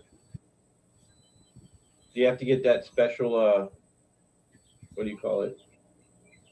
The heater pack. Like for that, and is there like a special liquid you got to put in it too? I don't know, but he's stuff or something. I don't know if you have to use that or not. Yeah, you know what I heard Dan say the other day, which I thought was really interesting, is he says that he adds a little bit of salt water into his shipping. Didi and I were talking about that. When you ship fish, if you do a little bit of salt, it stays overnight. By the way, this is just overnight, not for the I'll get it in a couple of days. No, overnight shipping only. I believe he said, and it stays healthier. The fish stay healthier because remember salt is good for the fish. So if any bacteria, anything like that, it may be good for them. Correct me if I'm wrong, but that's exactly what Didi and I were talking about. Mm-hmm. That he had said about overnight shipping. I don't think Didi's in the chat anymore. She could be doing her tanks. She does Sunday is her thing to do her things too, and go out with her husband and her daughter. But that's the kind of thing that's information I would like. If you're gonna, and Dan's been shipping fish his whole career since I've known him, mm-hmm. and his delivery ratio is so high, 98, 97%, and he complains about 3%, but 98, 97% of his fish arrive healthy. So, it's that 3% that he worries about because he would like to keep it at 100. You know what I mean? Right. Yeah. And no one wants to receive, dead on delivery, DOD fish. Not me. I don't like to. I mean, I have, but I wouldn't want to ship them in something, especially a really. I mean, Bunny Viper has set up a tank just for the vampire swords. She sent me pictures of it. This is where they're gonna go, and she's so excited. And I'm like, I'm excited to send it to her, but I want to wait till the temperature gets down. Yeah. Because we just got that. You just got that cold front up there somewhere, and I'm like, That Sean said the salt is supposed to raise the osmotic pressure on the fish, which means its ability to pass liquid through its body easier. See, so it is. Thank you, Sean. Thank you so much for the info. So for overnight overnight shipping fish, that's a tongue twister right there, Mike. It's a good thing to do that. and I saw you. You said you have the mollies. Funny how you mentioned that your mollies has the black mollies you have put gold and blue on them because I had a big black sailfin molly with gold mollies, female gold mollies, and their babies are a mixture of both of them. And I got that exact coloring in my babies in here. Wow. Yeah. Black with speckles on them, and they look so pretty. But now I'm thinking, it wouldn't it be nice if I did a sort of like a brackish tank just for the mollies? Yeah. Because I do brackish for the Amano, but then I take it down and do something else once they breed. Yeah. So Barbara says shipping fish isn't difficult, but it's time consuming. I also add a 1-inch cube of that ammonia absorb pad. Yes, I've seen that. I've also got that too. Biggest thing is the time, Barbara, for sure. I agree. But because I'm not experienced in shipping, I just went and asked him. I also asked Dallas from the Perky Pets, and he's like, anytime, just come. I mean, I've taken so many fish to them, but I do it I put it in my bucket and take it to them. I take the water right out of the tank, put the fish in it, and take it to them. Or when I'm giving them the angels or the neons, the black neons that I have, And I always, it's a funny thing is I take them babies and then I buy others because I like to mix them up. I don't like to, like, I have black neons. I'll buy more black neons just to mix the breed up. So you don't have the same breeders over and over again. Mm-hmm. Use H water to get water stabilized. Dan also said he used H water to get the water stabilized. He has great water to start with. Anyway, yeah, I agree. Red, exactly. Red Laser came in and said that. Okay. Yeah, so there's Yeah. a lot of A lot of good info. a lot of tricks to trade, Yeah. which helps. You know, that really does help. And when you're not experienced, go to the experienced people. Mm-hmm. That's what I would do. I mean, A lot of you people, want to yeah. learn English? I'm an expert. Come to me. You want to learn Spanish? I can speak it. I can teach it. I can do it. Right? You want to learn something about fish? I'm learning every day, but I have experience with many different types. But I'm not crazy about knowledge about cichlids, except angels, discus, and German blue rams, checkerboard checkerboard cichlids, all the smaller kind of cichlids I'm good at. But the big cichlids, like the one you have, like the polars or the I do have some baby crips growing out here that Jessie sent me from the Aquatic Morning Show Yeah. as a gift. The angels that she sent me, the platinum angels, and so you know I'm trying new things Mm-hmm. every time. You try something new and you find out. Oh yeah. The idea of salt, I think I'll try that next time with guppies. Good idea. Yeah, I wouldn't use tank water unless it's a mixture of tank water and fresh water, 100%. Or if the tank water is really clean, it doesn't matter. Correct. But I think for shipping, fresh water, or what is it they do? They put the air in, you know, the pressure air, and they Yeah. seal it. That's good. But I think as long as your water is nitrate clear, ammonia clear, nitrite clear, you're good to go. And for some reason, it works. You haven't shipped fish outside of your home, right? No. Yeah. And then I got to meet up with Richard Reynolds because he just got Jennifer Weaver's a pistol cockatoides or cockantoides. I forget what they're the red flamer ones, the ones Mhm. that look like a hot rod, like the fire hot rod. Yeah. I call them hot rods because they look like the flames on the Hot Wheels. Anyway, and I had to go see him. He just got a whole ton of super red pleco babies. He's Yeah. like, "Hey, come on Oh, by." good. Showed me a couple of his fish tanks. Wow, he sent me pictures on them, and he doesn't live that far away, so I have to visit him. We're gonna have to do it on the weekends. And unfortunately, yesterday I was all busy with my own medical things. And today's like orange flash. Thank you, Sean. Thank you. At least you got the scientific name right. Thank you. The orange flash. I call it, I know, the pistol cockatoides. Yeah. I think I heard what's his name? Uh, Corey say them a lot. Um, Ian, he says that a lot. So at least I get the name up in here, okay. Mhm. But they're the orange flash, yeah. And they're gorgeous, gorgeous. And Jennifer Weaver, he's the one that he got the auction for those. And Paul Sotero got the other auction for the other ones. And I'm like, they're awesome. You know, and I believe that Richard is sending Dee a pair of the ones that he got from Jennifer. Do you see how I mean? It's all really like we keep it together. We keep like you get my fish, you're gonna be growing my fish. Like the guy that got my angels, he's breeding them like crazy now, and it Wow. was from the pairs that I had given him from him. I Yeah. love the association. Oh, yeah, It's like one to definitely. one, Mhm.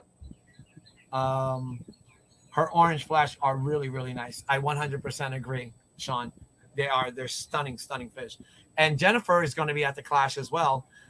Jennifer Weaver. I call her Weaving Jenny because she says she's from PA and she was saying there's a lot of cheese places up here. And she heard me say I love cheese. I'm going to go with her. We're going cheese shopping when we're at the clash. So when Yeah. you don't see me and Jennifer, we're shopping for cheese. Right. Yeah. Because did you make it to the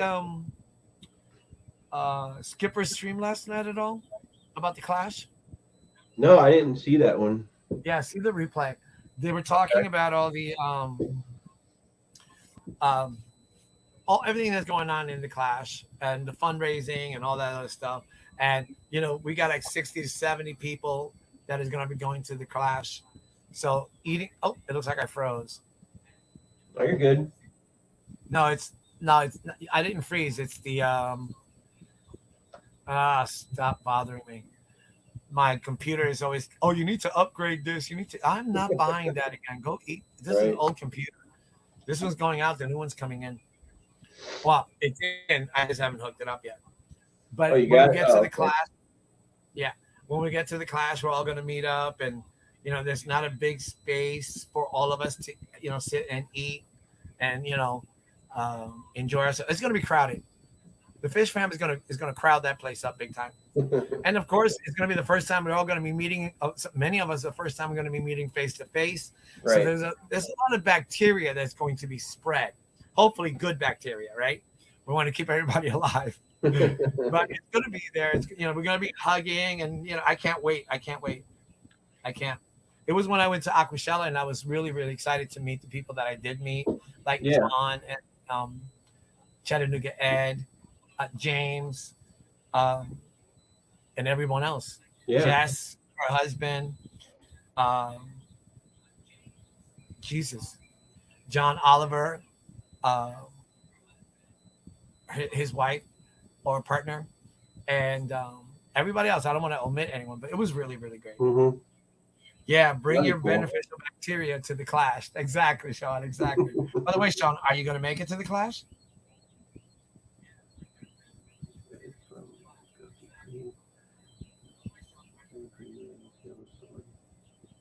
Yes, Barbara. They are.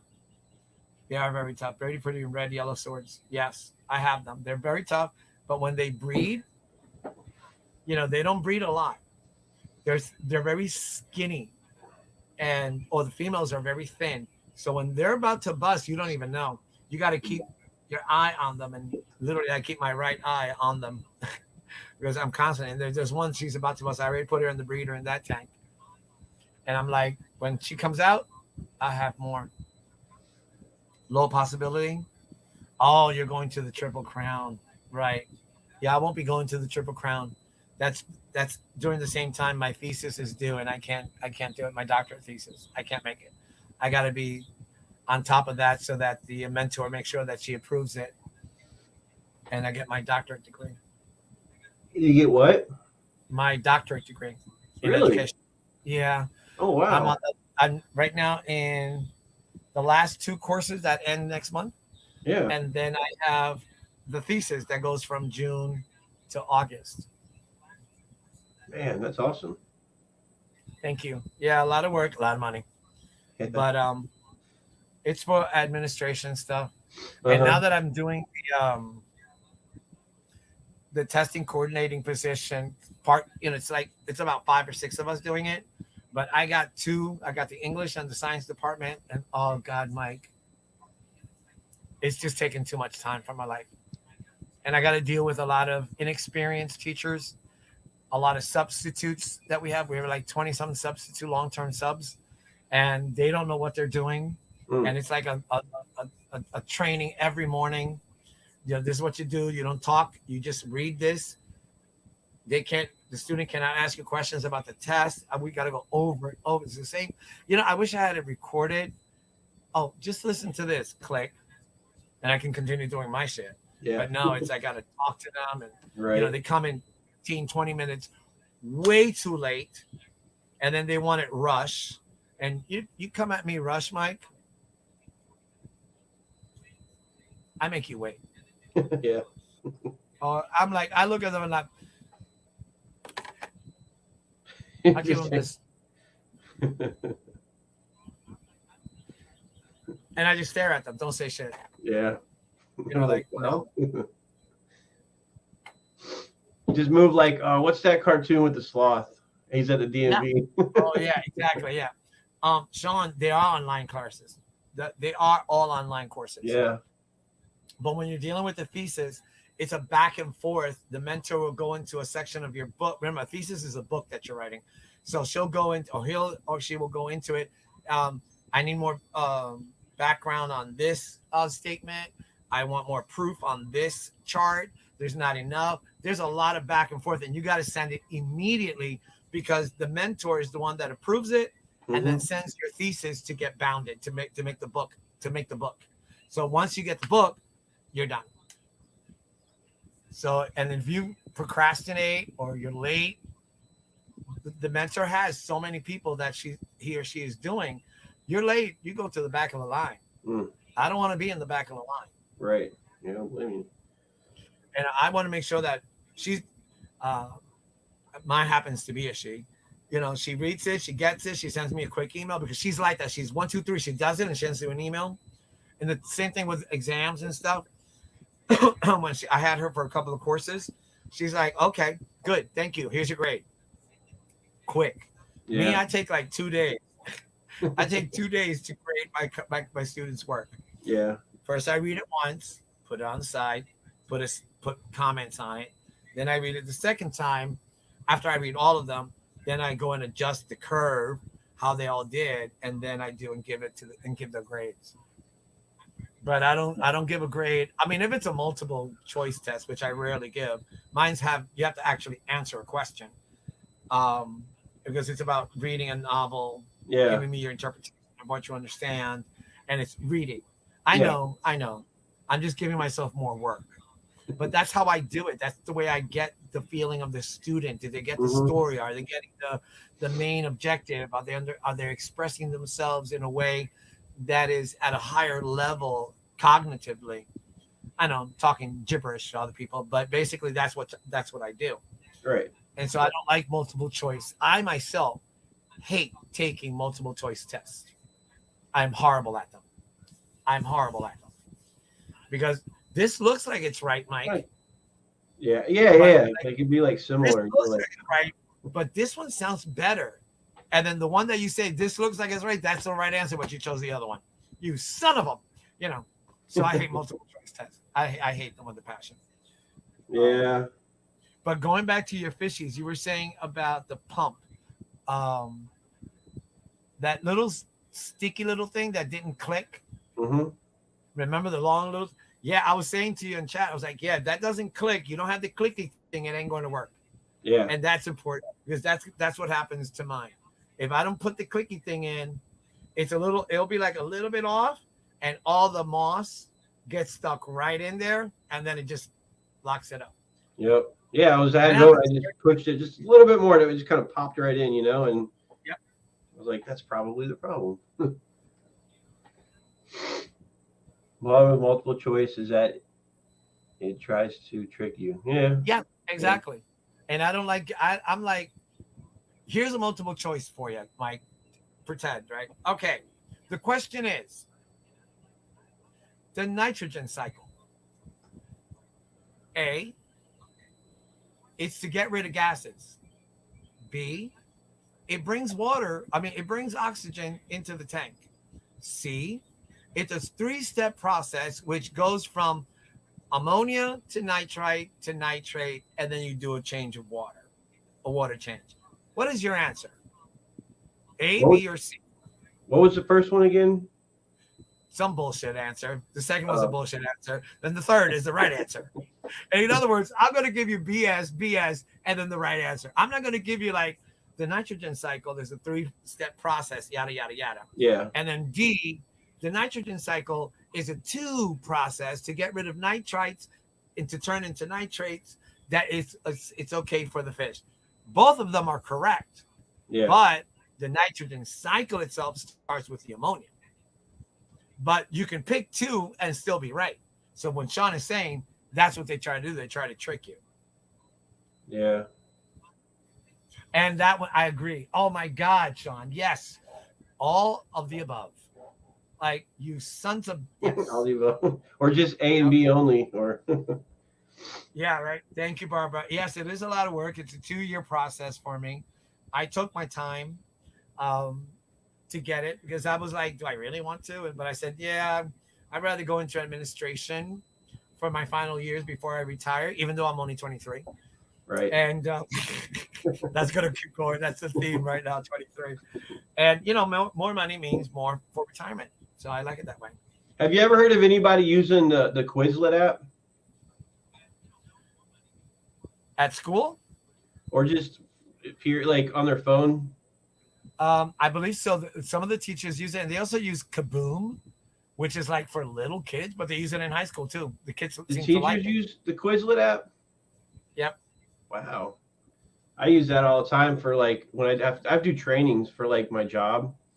Right, but you work with adults, right? Yeah. Yeah. We have to do annual training, and I'm like, all right, I know it's in Quizlet just to kind of get it done quick. You can set it up that way, but I'd rather have give me the definition of your understanding of the word nitrogen, Right. the nitrogen cycle, not give you multiple choice answers. Give me what you believe that you understand. Yeah. And it doesn't have to be in order, like, oh yeah, ammonia's first, and then you have to make sure you clear the chlorine, then you have to do the ammonia that turns into nitrate, that turns into nitrates, then you do water change. You could, as long as you get all four of those in there in your explanation, you're good to go. The process isn't important. The step by step is what happens. One goes to another, the other one goes to this one goes to that one. That's just making it easy in our fish conversation. But in an exam on, let's say, the book that we just read before the testing was 1984 by George Orwell. Oh, I read that. And I asked them, give me an explanation of what you think Big Brother is. Yeah. Give me your understanding of Big Brother. Use present day events to demonstrate knowledge of that terminology from the novel 1984, instead of giving them multiple choice answers on what is Big Brother. Mm-hmm. And then, one of them, I know I would put, it's a TV show. Right. Yeah. Are they wrong? No, they would be right. But it wouldn't be. But it's called Big Brother because all the cameras are on. It's a live show, and that's what Big Brother is. They're always watching you. Yep. So it's the same concept, isn't it? So if they can explain that in their wording, in their explanation, they got the concept. And that's really all I'm really teaching, is that they understand the concept of the novel, of the author's premise. Anyway, I don't want to bore you with novelty stuff, but that's what I love doing. Yeah. And I enjoy the conversations when we argue. And when I use the word argue, I'm talking about the discussion. Mm-hmm. Where the argument is, I stand here, I get this, I stand here, I get that. And they debate about it until they come to a consensus. Yeah, that could happen. Or, yeah, that has happened. No, I don't think that's going to happen. Wait a minute. That has happened. We got proof. So it comes to the understanding of the concept. And again, it's critical thinking. It's getting them from copy paste, getting them from generic answers, getting them out of the simplicity of giving me kind of answers, to having them go deeper into the recesses of their mind and get the concept out there. Like you were saying, I know this all comes from that little tiny thing inside our pumps that we got to take out the magnet, make sure that it's right, make sure that it clicks right, put it back in the right so it works properly. If we don't experiment with finding these things out by pulling things apart, like Dee Dee said, she had to pull it apart to take all the gunk out of the middle because she didn't know. And the same thing with me. I was like, okay, why is it stopped? Why didn't I got to take it out, clean it out, find it out, pull it in, clean it up, put it back. It works. Because back in the day when something stopped working, what did we do? We bought a new one and replaced it. No one told us to, imagine if we just took out this $40 filtration system that comes with the over the back filter, throw that out, and then put our own media, our own sponges, create our own purifying thing, and it's a grow out of good bacteria, and it works better than that cartridge. Now we're saving hundreds of dollars a year by getting rid of that expensive cartridge. Yeah. My dad tried to do that, but he was so bored, and he stayed in the classroom. He taught 6th grade science. Oh, yeah. So I love science. Our hobby is science. Think about that for just a minute, Mike. our hobby is all science. You were just talking about all the you like working with all the technical things. You know, you like. Well, we're streaming. We got to learn all the. You hook this up. You hook that up. By the way, you got to show me how you did the streaming with the YouTube. Jason told me, but I forgot. With the YouTube, And then how to hook up streaming with the YouTube so you go online, so you don't have to cancel one and start a new line because you forgot. Oh, yeah. I don't know how that works. Happened today, yeah. Yeah. I mean, I had gone over to go get the stuff. When I came back, I was like, "What happened to the stream?" Mm-hmm. I had to go back, and I was like, "Oh, he went to another stream and he opened it really quick." I thought that was funny. Yeah. Well, I That's tried how doing it I on see my phone, and I was like, Yep. yeah, man. Yeah, it's always talk about, just the fish again. I mean, well, it is, this, but kind of makes me want to go over and just look at a couple things at my local place today, even if it's just a look, Well, the thing is, you go on Sundays. It's right after Jason, and it's very nice of you to say, he does run over sometimes because they got people that jab a lot there. Yeah. Fishing on is one of them. I'm not pointing him out personally, but yeah, he just talks way too much. And just kidding. No, I'm not. But when it's very interesting, the content, and you got 60 people, 50 people watching, and you're at the end of the stream, it's kind of hard to say, okay, goodbye, people, click. You're right. It's kind of hard to do that. And some people just came at the end of the stream because they like the back end of everything. Mm-hmm. And to end up, because Mike is going, it's very courteous of him and stuff. I don't want to take all of it on his time, but like you were saying, streaming is streaming. Yeah, that's the you stream. That's the cool part about it. You can stream whatever you want. Yeah. But it's nice to be considerate. That's why we do have a schedule. It's only there if you want to go to see those streams, and someone goes 2 hours when they were supposed to, when they scheduled for an hour. Hey, it's my stream. We pay for it. Mm-hmm. So I'll stream as long as I want and say what I want, as long as I have people watching. If I have like 2 people watching and someone else is streaming, I said, okay, guys, let's go over there. Or like Rico does. All right, someone else is streaming. I know there's 70 people here. Let's go support that channel. And that's always a good thing. Yeah. It's always in supporting each other is a good thing. But when the topic is hot and it's working in your stream, I don't know about me wanting to stop it and go somewhere else. Yeah. It's like, let's finish it up. I mean, I would wrap it up, but yeah, that's why I haven't streamed, only because it's just, I'd rather do this because I can, okay, bye, see you, take care, I'm done. Setting it up, bringing up the topic. Like when I talked about Aquashella, I had all that 30 idea, all the 30 people I wanted to talk, topics I wanted to talk about real quick. And, the example was Beck's snail video. Her thing. Oh, there's Adele. Good morning, Adele. Good afternoon, Adele. Good evening, Adele. I forgot. She's in Australia. What time is it there? Yeah, it's I don't know. I can always forget. I think she's 5 hours different. It's ahead. Yeah, they're ahead. Like it could be like 7 o'clock there now. So good evening. Nice to see you. Collaboration of Curiosities. Remember, if you fall off the face of the earth, Adele, just make sure you fall on Uranus. That's if you fall off the face of the earth, make sure you fall on Uranus. It's 3:40 a.m. Holy cow! On a Sunday night? Jesus.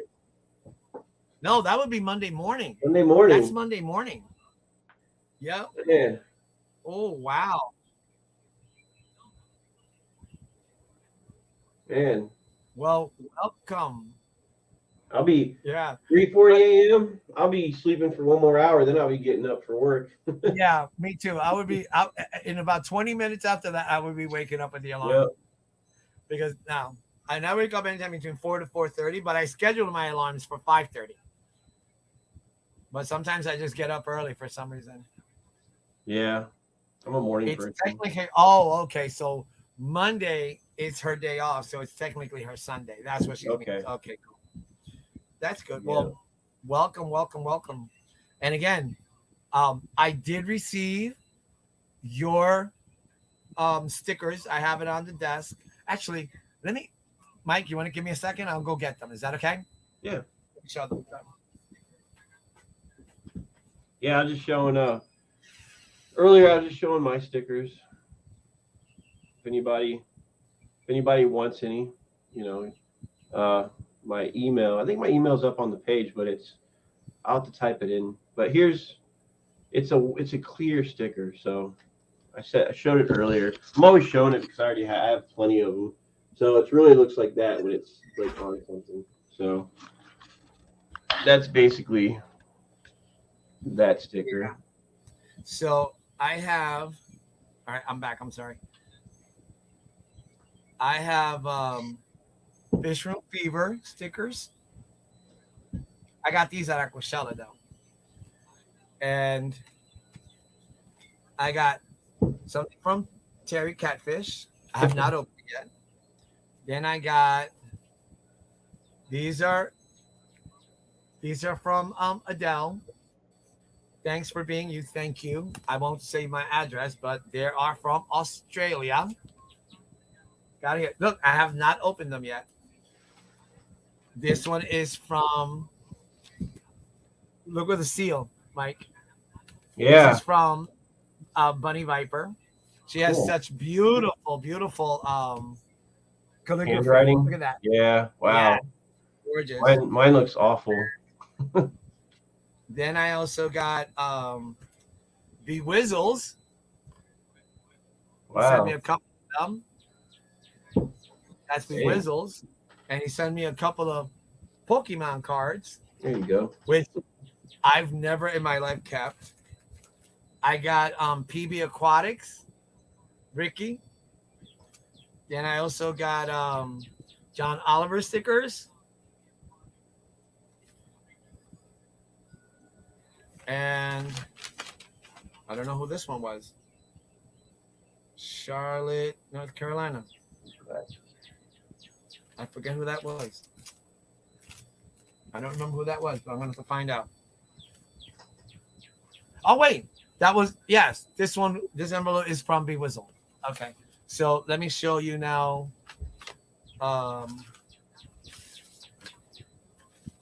These are from Bunny Viper. Cool. Those are cool. Yep. 2 of them. Yep. And a beautiful letter. Thank you, Bunny. But I liked her calligraphy so much that I kept it all together and I just cut it on the corner. I like that. I like the stamp. That's awesome. The envelope. All right, let me open. Hold on a second. Where's the scissors? I'm gonna open. Ow. I'm gonna open Adele's.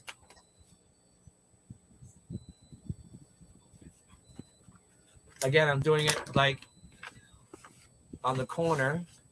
Oh my gosh, look at this. This is so cool. She sent a little envelope with the with the Alaskan flag on it. And she sent me a few. Oh, look at that. Send me 2. Collaboration of Curiosities. Nice. Love them. I know it's the Australian flag. I'm just being facetious. Say Alaska. And then from Catfish Terry, I think I won something in a drawing or something on the wheel. And he sent it to me. I think it's a keychain or the pics. Well, he sent me the stickers with Catfish Mama in them. Yep, and he sent me let me open up the little bag. It's hug, kiss, I love you. So he sent me the keychain. Hold on, let me make sure. Let me take it out of the plastic.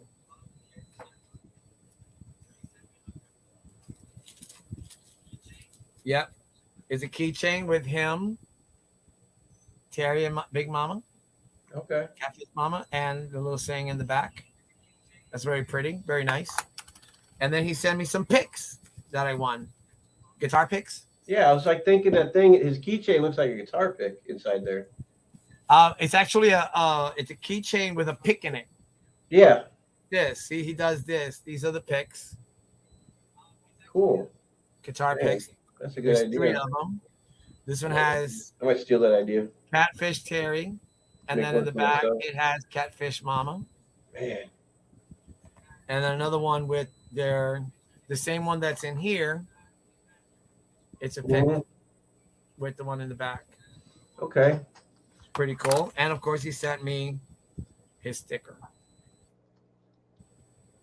So that's all really, really cool. I like the background on this. Look how cool it looks. It's And like a pearl. I want to find out where he had guitar picks made. Yeah, he I had them wanna, made. I And wanna, for I might some do that reason, too. I have a few minutes in the morning when I'm preparing to do all the classwork. And so I just like, once they pick everything up, I have like 20 minutes for myself. So I enter his stream early in the morning, and I would say hi and stuff like that. And I thought I was subbed to him for some reason, but I wasn't.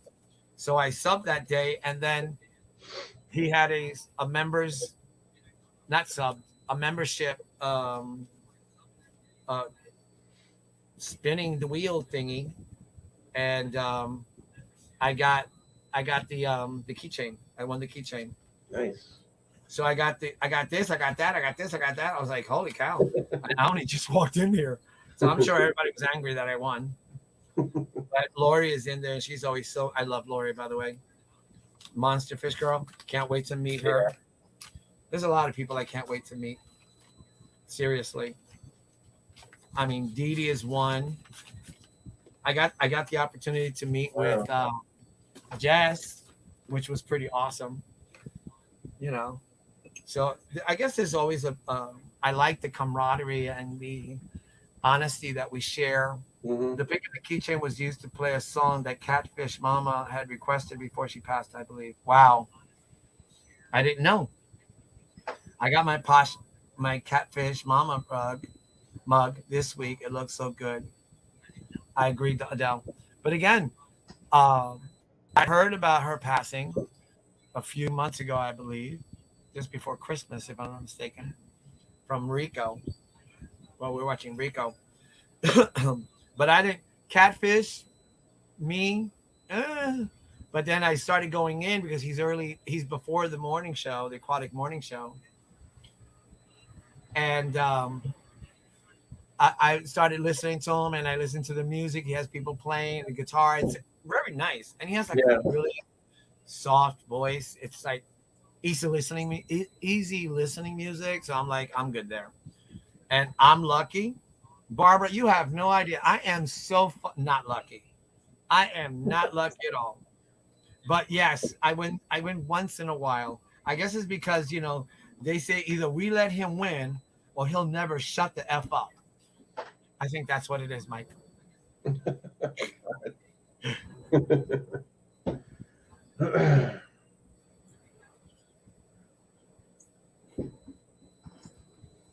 I agree, Adele. Exactly. Loss is loss, and we miss it. That's why it's called a loss. When someone stops streaming because they decided not to anymore, it hits us differently than when someone that's streaming and no longer is with us. It's a different thing. Someone stopped streaming because they got tired, they got other things to do, their life invaded their life, whatever changes in their personal choices. I understand. But when you're at the peak and you're enjoying exactly what you're doing, and then all of a sudden you're no longer here. I mean, just imagine, knock on wood, it didn't happen. But 2 Wednesdays ago, it could have been my last day on earth as a living being. I mean, I would still be haunting you guys like crazy. But, it was an accident that could have killed me. Yeah. And not to mention that Sherry also had an accident that same day, several hours later. And later that week, Bio had a fatal accident where he's in the hospital and someone died in that accident. So I call myself fortunate. Mm-hmm. So I guess in that sense, Barbara, you're right.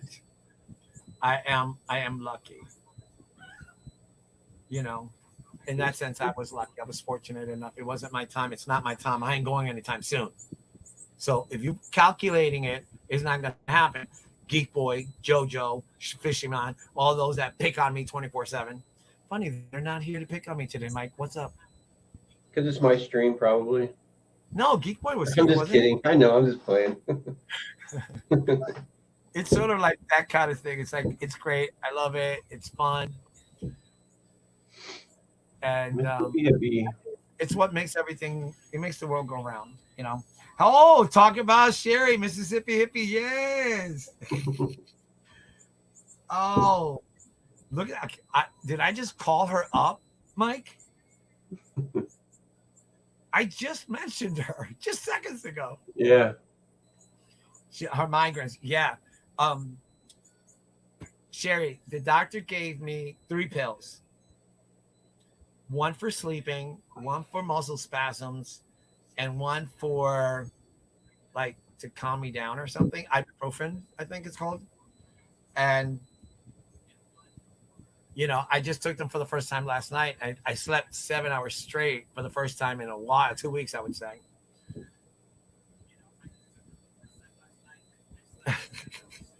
Barbara, teasing me is just fun. You know, I'm sure they do it just to try to get under my skin, but they forget this is mascara. You know, I have I have a Vaseline body cover. So everything just slips away. It doesn't really bother me. I just like talking about it to make them do more. So salvageable, Sherry. Oh, she was saying, was it a total loss? Her car? Well, I'm still waiting on mine if it was a total loss or not. The inspector said it's at 15,000, but my car is worth about 27,000. So it depends what State Farm, the insurance company, decides. Yeah. But as long as it stays under the cost, it's going to be fixed. We hope. Yeah, I know, Adele. They do it because they can't. Well, I can always just block them and I'll never read them. Like, Dr. Bombay, what's his face from Peru, has done blocked me. He doesn't hear me or see me.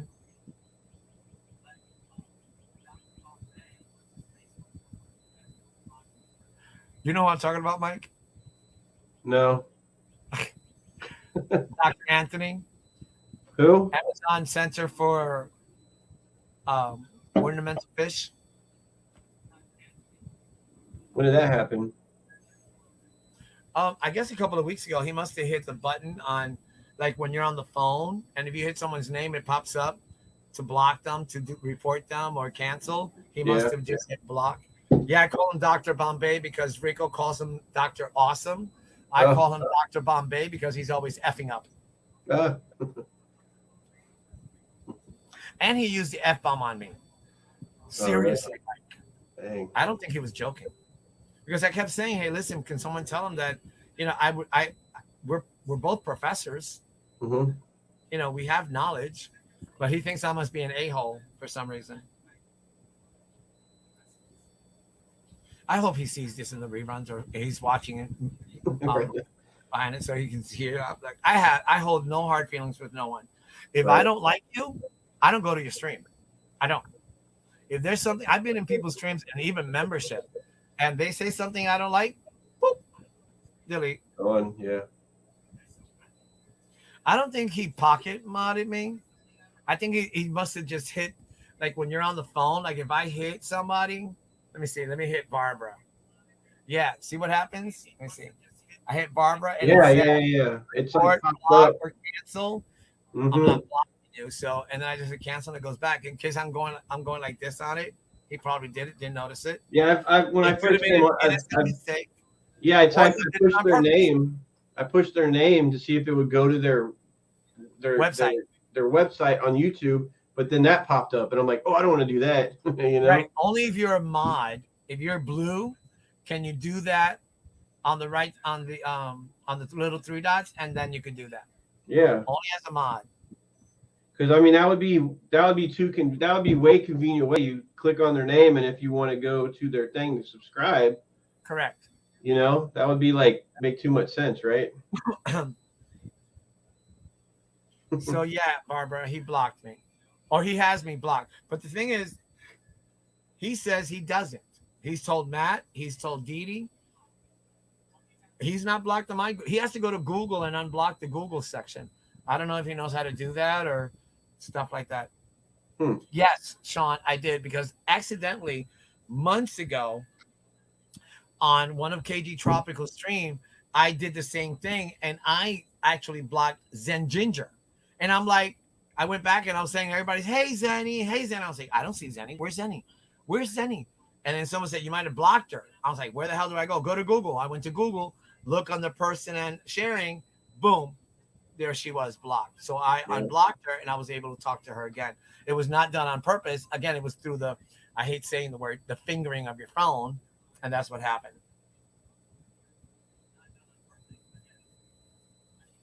Yeah, That's exactly right, Barbara. But for some reason, Dr. Anthony says no. And every time I bring it up, or every time I had brought it up, until the last time where he says, go F yourself, I was like, okay. And I'm done. Mm-hmm. But I have no hard feelings. So, because I mean, I had kids who bought raffles for Peru from showing him on the Aquatic Morning Show when he was being interviewed by Jess. And that's okay. I hope one of them wins, and when they go down there, they kick his ass for me. I will tell them if they win, you have to go kick his ass for me. Just throw him in the piranha tank. I'll tell them just for a few minutes. You know, sure you throw a little bit of. I wonder who I've accidentally blocked. Yeah, I'm wondering the same thing. I have a few people blocked. Content material, what they like. I come onto your mic. I mean, like I come onto your stream, and you take off because you got to go to the bathroom, and I start talking stupid shit. I mean, like, you know, off the rails kind of thing. But you didn't see it because you were taking you went to the restroom.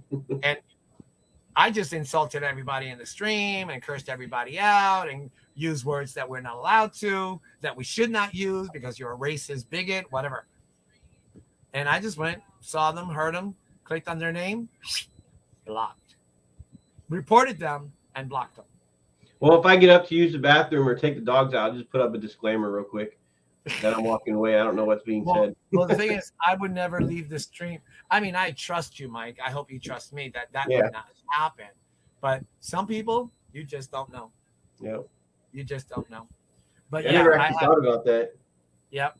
And so, I mean, you should have more mods, basically. You only have Sean. You only have Sean as a mod, I believe. Just the fact that I have a mod, I'm like. Well, you can mod anybody you want. Wow. Just click on the right, it comes up. Awesome. Because Sean loves it. Sean does everything, but he hasn't thrown one link out there. Sean. If I have a problem, I prefer direct confrontation. 100%, Sean. I agree. 100%. But if you're not there to confront the issue that's happening in your stream because you have a guest and the guest goes off the rails, I mean, sure, you come back, you knock them out, you block them when you do whatever you want, and you read them to filth to their face. But I'm talking especially when someone is doing something inexcusable. Correct, Sean. You were actually there, Sean. You were there when that happened. You were actually in the chat when that person did what they did, because I know I saw you there. And you were arguing with them directly. So you know exactly who I'm talking about. And we all mentioned it. And I completely blew them away. I unsubscribed, blocked the channel. I don't see nothing. I don't hear nothing. I don't want to know nothing. Someone says, oh, they're looking for, I don't care. No, don't want to ever talk to them again. Because why support something that is against my personal beliefs? You know, I've had Chick-fil-A. Their chicken was super good. But, you know, I don't believe in their philosophy of supporting those things that they support the opposite of what I support. Women's rights, the rights to choose. Look, I'm not a woman. I'm not going to tell a woman what she can and cannot do with her body. I don't do that with other men. Why would I do that with women? So I don't believe in that. And they support those that are against women's rights. Just one example out of the many. And so I don't support Chick-fil-A because of that. And all the other things that they have. Another one is people talk about, oh, Hobby Lobby. Nope. Don't do it neither because they're in the same boat. Really? And the same thing goes with progressive ideals that I'm like, that's out of whack. That's just not, no. So at that moment, I'm not worth this time. Very busy at work today. That's okay. I agree with you, Sean. And I just don't believe that I'm going to support someone that let's say that once I get off, Mike, and you're like, okay, thank you, Eduardo. What an asshole would be the next phrase out of your mouth. It's like, what? No. I mean, if you want to call me an asshole, Mike, go right ahead, right here. It's no big deal. We all have one. So it's not like, and I'm very happy to say that mine works perfect. I don't have any issues with mine. So, it's sort of like we can disagree. I mean, your wife is Puerto Rican. We have different religious beliefs, her and I, and yet we're still Puerto Rican. We still love our land. We still love Boricua. We still love our food, and we still have a lot of commonalities. And we can have differences, we can have differences of religious belief, our political beliefs, or just life beliefs. But that doesn't mean we don't have commonalities together. Mm-hmm. But a bigot, a racist, a sexist, or anything else that goes on with an ist in the back, no. Right. I mean, think about it. I don't know what your ethnicity background is, Mike, but obviously you're not Puerto Rican, and you married a Puerto Rican, which means you upgraded your race. Just letting you know. And you know what I'm talking about, because she'll argue with that. Yes, you did upgrade. Yeah, you did upgrade. Right. So it's agree to disagree, but not when it comes to belittling a race, a generation, inclusiveness. I do not agree in saying all those people do this. Like generalizing an entire race or ethnicity because of your one experience. Look, I've not been put in prison yet because I have not yet to this day met a Karen. But if I ever am confronted with a Karen issue in front of me with someone else, mm-hmm. Mike, you would be visiting me in prison to show me your fish, because I would go down on this Karen or Kent, whatever the males are called, and beat them the fuck up. Sorry for the F word.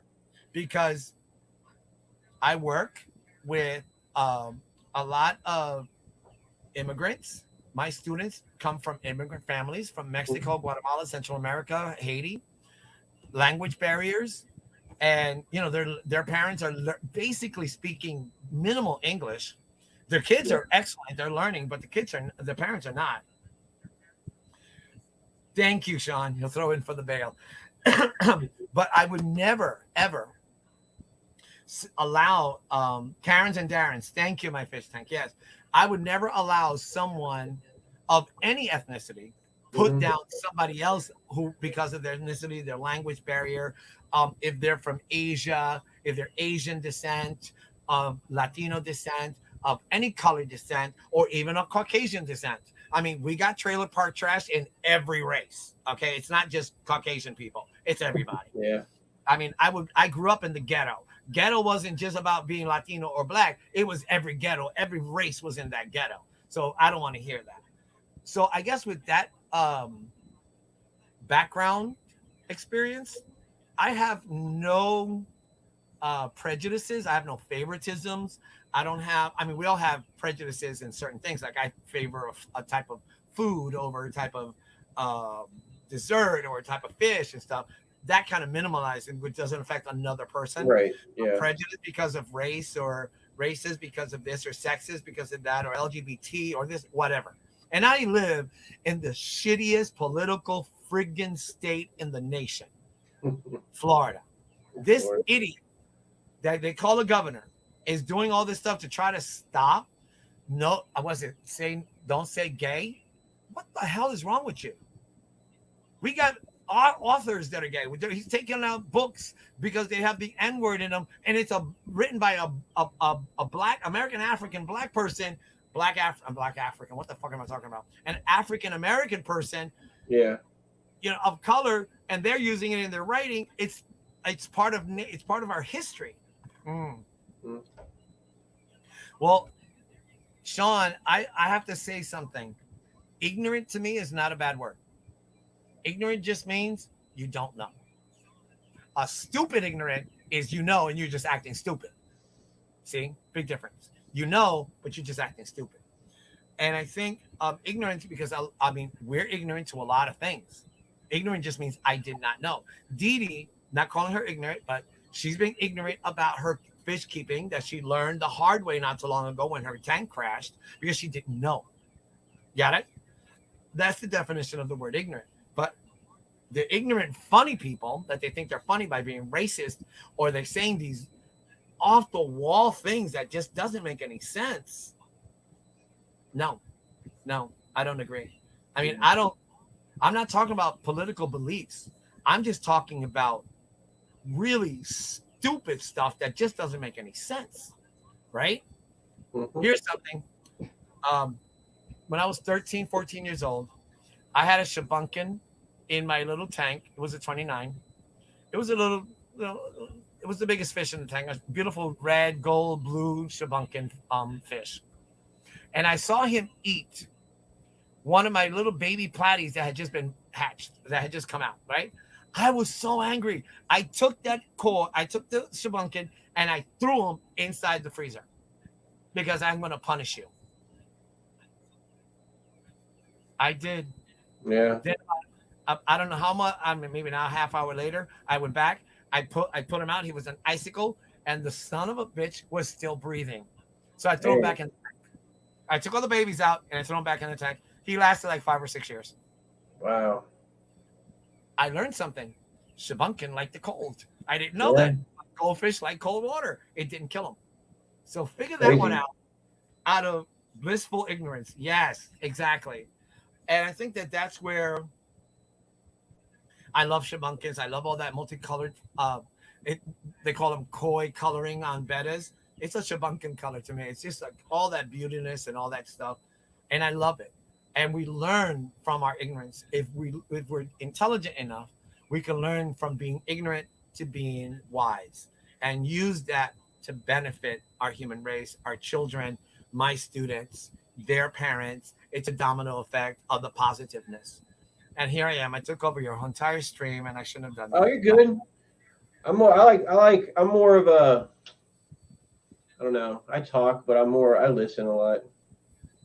It's ideas, and I know it's a fish thing, but it comes out of the how we tend to like and dislike. Like, what's your favorite cookie? What's your favorite flavor of cookie? I'd probably say, I don't know. I guess Oreo, like the ones that you buy. Oh, yeah, like the Oreo. I happen to love them, but they have way too much sugar, so they affect me way too fast. Yeah. And I got a whole bunch of great cookies from the Girl Scout cookies from Jenna and Steven. Oh, you're talking about Girl Scout cookies? No. I just got them. My favorite cookies are Milanos. The ones with those are good. The ones with chocolate in the inside. They're Yeah. so good, and I can dip in milk, and I love it. But again, they're $5 a package. I'm no longer going to buy Milano cookies because of that. And then I think that, so you can say that you're prejudiced towards Oreo cookies. That means you prefer them over almost all the cookies, right? Well, that's a prejudice. That means you like it. It is. That's what it means. Terminology wise, that's what it means. All right. But if I introduced you to Dee Dee's cookies, let's say, which are fantastical, homemade cookies that she made for Christmas, and I gave you, she gave you some of her homemade Oreo cookie that she made. All of a sudden, you're going to say, my favorite cookie is Dee Dee's Oreo cookies. You see what I'm saying? Yeah. I change your preference or your prejudices towards someone else's. That means you're open to change. Mm-hmm. Ignorant people in general who do not learn that they're ignorant will always remain that closed up in their bubble. Yeah.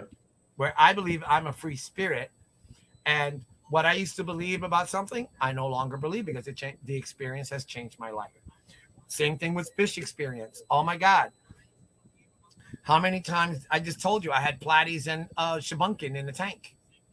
The female gave birth. I saw him eat one of the babies and I went berserk on him. I mean, I was 13 years old. I mean, give me a break. 14. I was a kid, but I learned from it. Not to put. I didn't even know that she was gonna have babies. She was just a little fat thing that I got. Yeah. But she was red, and I liked the red and the black, and I thought it was kind of cute. And went with the tank, and he was blue and all that. I mean, I had a bunch of them. You know, it wasn't just one. And here we are, going back to how we learn. How do we come? We learn through our experiences. Mm-hmm. And you know, like you just said, you pulled that little thing out, and you notice that it didn't. If it doesn't click back in the pump, it ain't gonna work properly. So you learn through dissecting the mechanics of it and how it works. And then you showed us, and we're like, yes, I did that. Didi and I were just talking about that. Boom, connection. Our minds just exploded with knowledge. We're no longer ignorant to that. And anybody who already had not had that experience, now they got some wordage of it on how it can be done. And that's how we learn. That's how we share our knowledge and share our fish. And Barbara, what kind of fish do you ship? Asking. Interesting mind wants to know. Might take a minute. I like to see what she types. I think we literally learn from our mistakes. 100% Adele, we do. But not everybody does, Adele. Not everybody does. People tend to do the same mistake over and over again, expecting a different result. They keep doing it the same way, expecting a different result. That's in here, in their minds. Yep, that's true.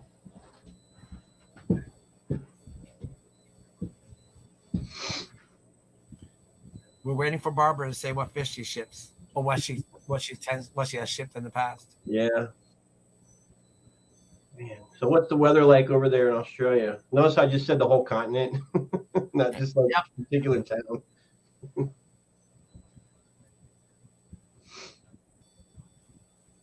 Okay.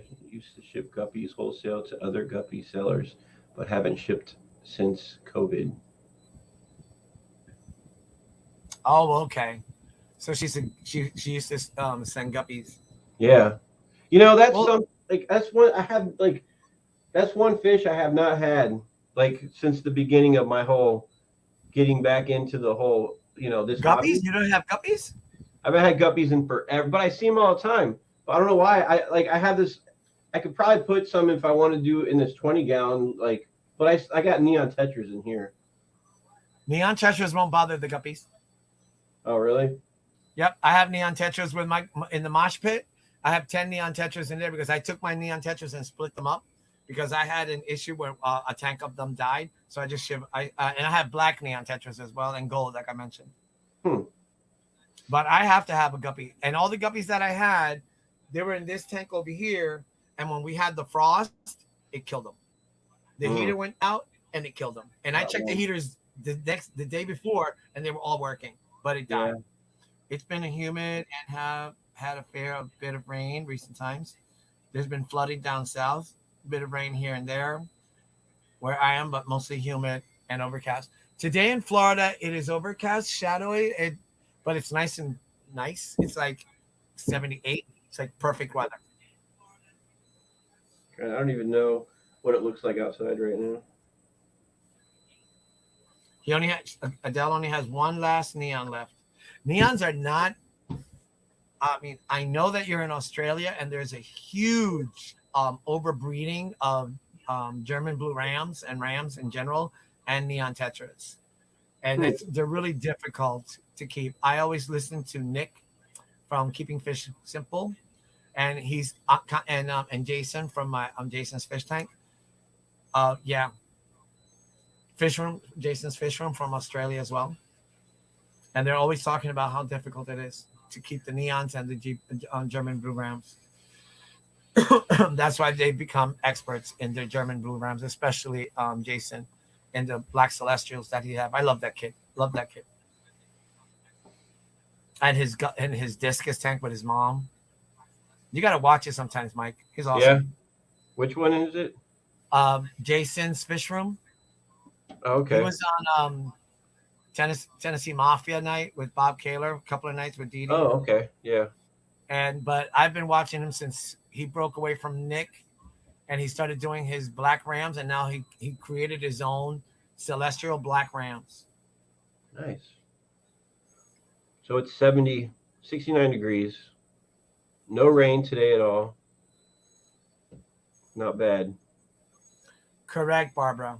That's good. Yeah, rain. the neons will eat the babies in a guppy tank, but that's why I have the neons in there, and I also have my black white samurai betta in there with them because I don't want them to overbreed. I just want to keep guppies. I always had guppies, and then they died, and these were the blue Moscow. Funny, they died, and then the Ukraine got bombed by Russia. Coincidence? We don't know. I don't know. But anyway, and of course, it's illegal to now import blue Russian guppies, right? Blue Moscow guppies. That's a joke. Yeah. I haven't had a one of these die in this tank right here. I think I got like 1, 2, 3, 4, 5, 6, 7, 8, 9, 10, 11, 12, 13 of them in there. I had to count before they moved. And I haven't had, right? Yeah. I haven't had one die in probably like a month and a half. What are those? The neons? Neon tetras. I mean, Yeah. I guess I don't know if that's horrible or bad or good. I don't know. Like the length of they normally just doing pretty decent. When you pass the 3-month mark in your tank, then you're safe. Okay. To me, it's 3 months. Okay. But I would not use tetras in a breeding tank, of course. Yeah, me neither, Barbara. Mine is not a breeding tank. It's just Steven sent me some of his guppies from his mosh pit, and I put them in there. And I had then I put the betta that I got from Aquashella, and then I had gotten the neon tetras, and I put them in there in the quarantine tank, and it became their tank because that was a temporary tank. And I was like, no, I'm not going to put these in the Ford. I'm going to keep them here for a while. And they're doing just fine. And even though the females are about to bust, I could put them in the breeder tanks that I have in the little, what do you call them over the hanger tanks or the breeder tanks? Mm-hmm. What the hell are they called? The 3-way breeder? I don't know. These things? Oh, yeah, they float. Yeah, I have several a couple of those. Yep. I have them just because when I have this veil tail, Laritail vampire. She's about to bust any day. I took her out, put her in there just in case, so I don't lose any to the other fish in there. Yeah. Because those are the ones that I want to continue breeding. And then I have the babies over here in this tank on my left where they're growing out. They're already red. They're born red. They're born kind of orangey, and now they're turning deeper red. But then again, I do feed them live brine shrimp. And that just helps them grow that much faster. Cool. Love it. I love it. Wow. How long have we been on? 2 hours and 38 minutes. Holy cow. Yeah, I'm gonna have to get off here because, well, no, I mean I got shit to do. But the thing is, you keep talking and I keep listening, and I just I know, right? Man, people always tell me I won't shut up. But yeah. Breeder box, yes, exactly. But Barbara, yeah, I agree. I have 3 diamond tetras in the big 75 that I've had for really a long time. They're like jumbo sizes now. The females are really big, and they're about 4 years old. So, and I had them in the discus tank when I took out when I took all the tetras out and put them in the 75 that I had gotten, because I wanted to do a tetra tank. I don't know, was that weird of me? I just love the tetras. I got penguin tetras, this tetra, that tetra, separate tetra, this tetra, that tetra, neon tetra, black tetra, yellow tetra, every tetra you can think of, I put them in there. And then finally, I put a pair of electric blue Cara babies, and they're still. The tank is great, and it's all full of different plants. It's all great. And one of my favorite tetras is the penguin tetra. Love them. Love them. I had 20. There's about 15 left in there, but I just love them. They scolding around them is so awesome. And then the other ones join them. And I have the red eye tetra with the black tail. Yep, that too. Hey, I love them. They're just so great. But yeah, as you were saying, you got to go. Thank you for yeah, having me. I gotta get productive around here. Yeah, it was good though. Appreciate you coming up here today. What are they? Can you look that up, Mike? What's that? As Sean said, he's been trying to find Iguandectes or Iguandectus tetras for 8 months. I don't know what they are. Let me see.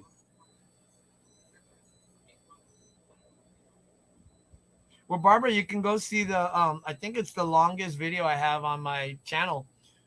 It has the tetra tank. That's why I put it was the first, yeah, it's the first tank the first video I did with when Steven sent me the his plants. So you can go see that tank in particular. You'll see them. They're all there. It's like a long tetra, kind of looks like a shiner.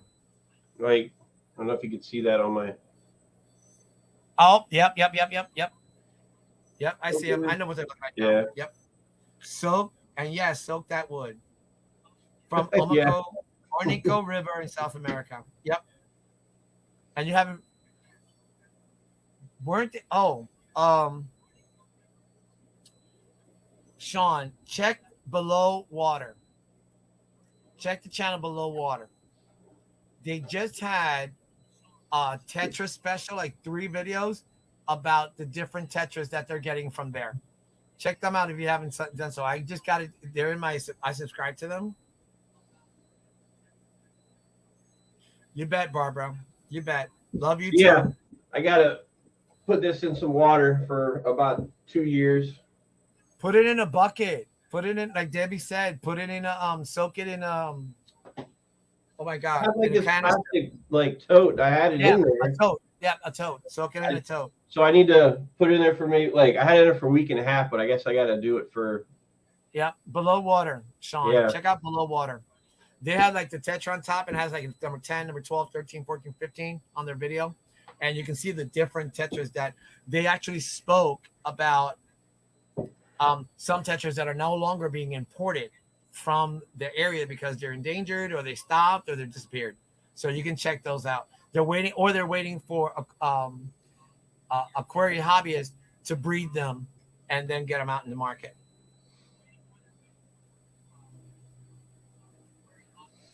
Yep. All right. Thank you, Mike. It was a pleasure. Thank you very much for everyone listening. Thank you very much for having me up. Bye, guys. All right, later. Thank you. You bet. All right. Appreciate it, Eduardo. Thank you so much. You make the stream easier for me. And that's awesome. I appreciate that.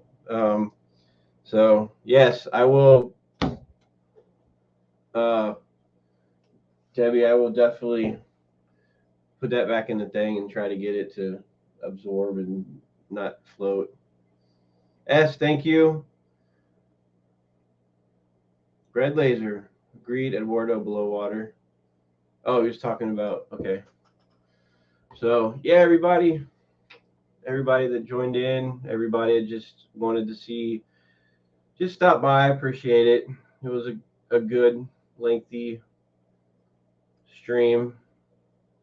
And Collaboration of Curiosities, thank you for stopping by all the way over there. And I hope everybody enjoy the rest of your weekend. You enjoy your Monday weekend off, okay? And I will see everybody later on. I'll try to hit up some streams during the week. I know I really haven't, but yeah. All right. Everybody enjoy your day. Thank you. Later.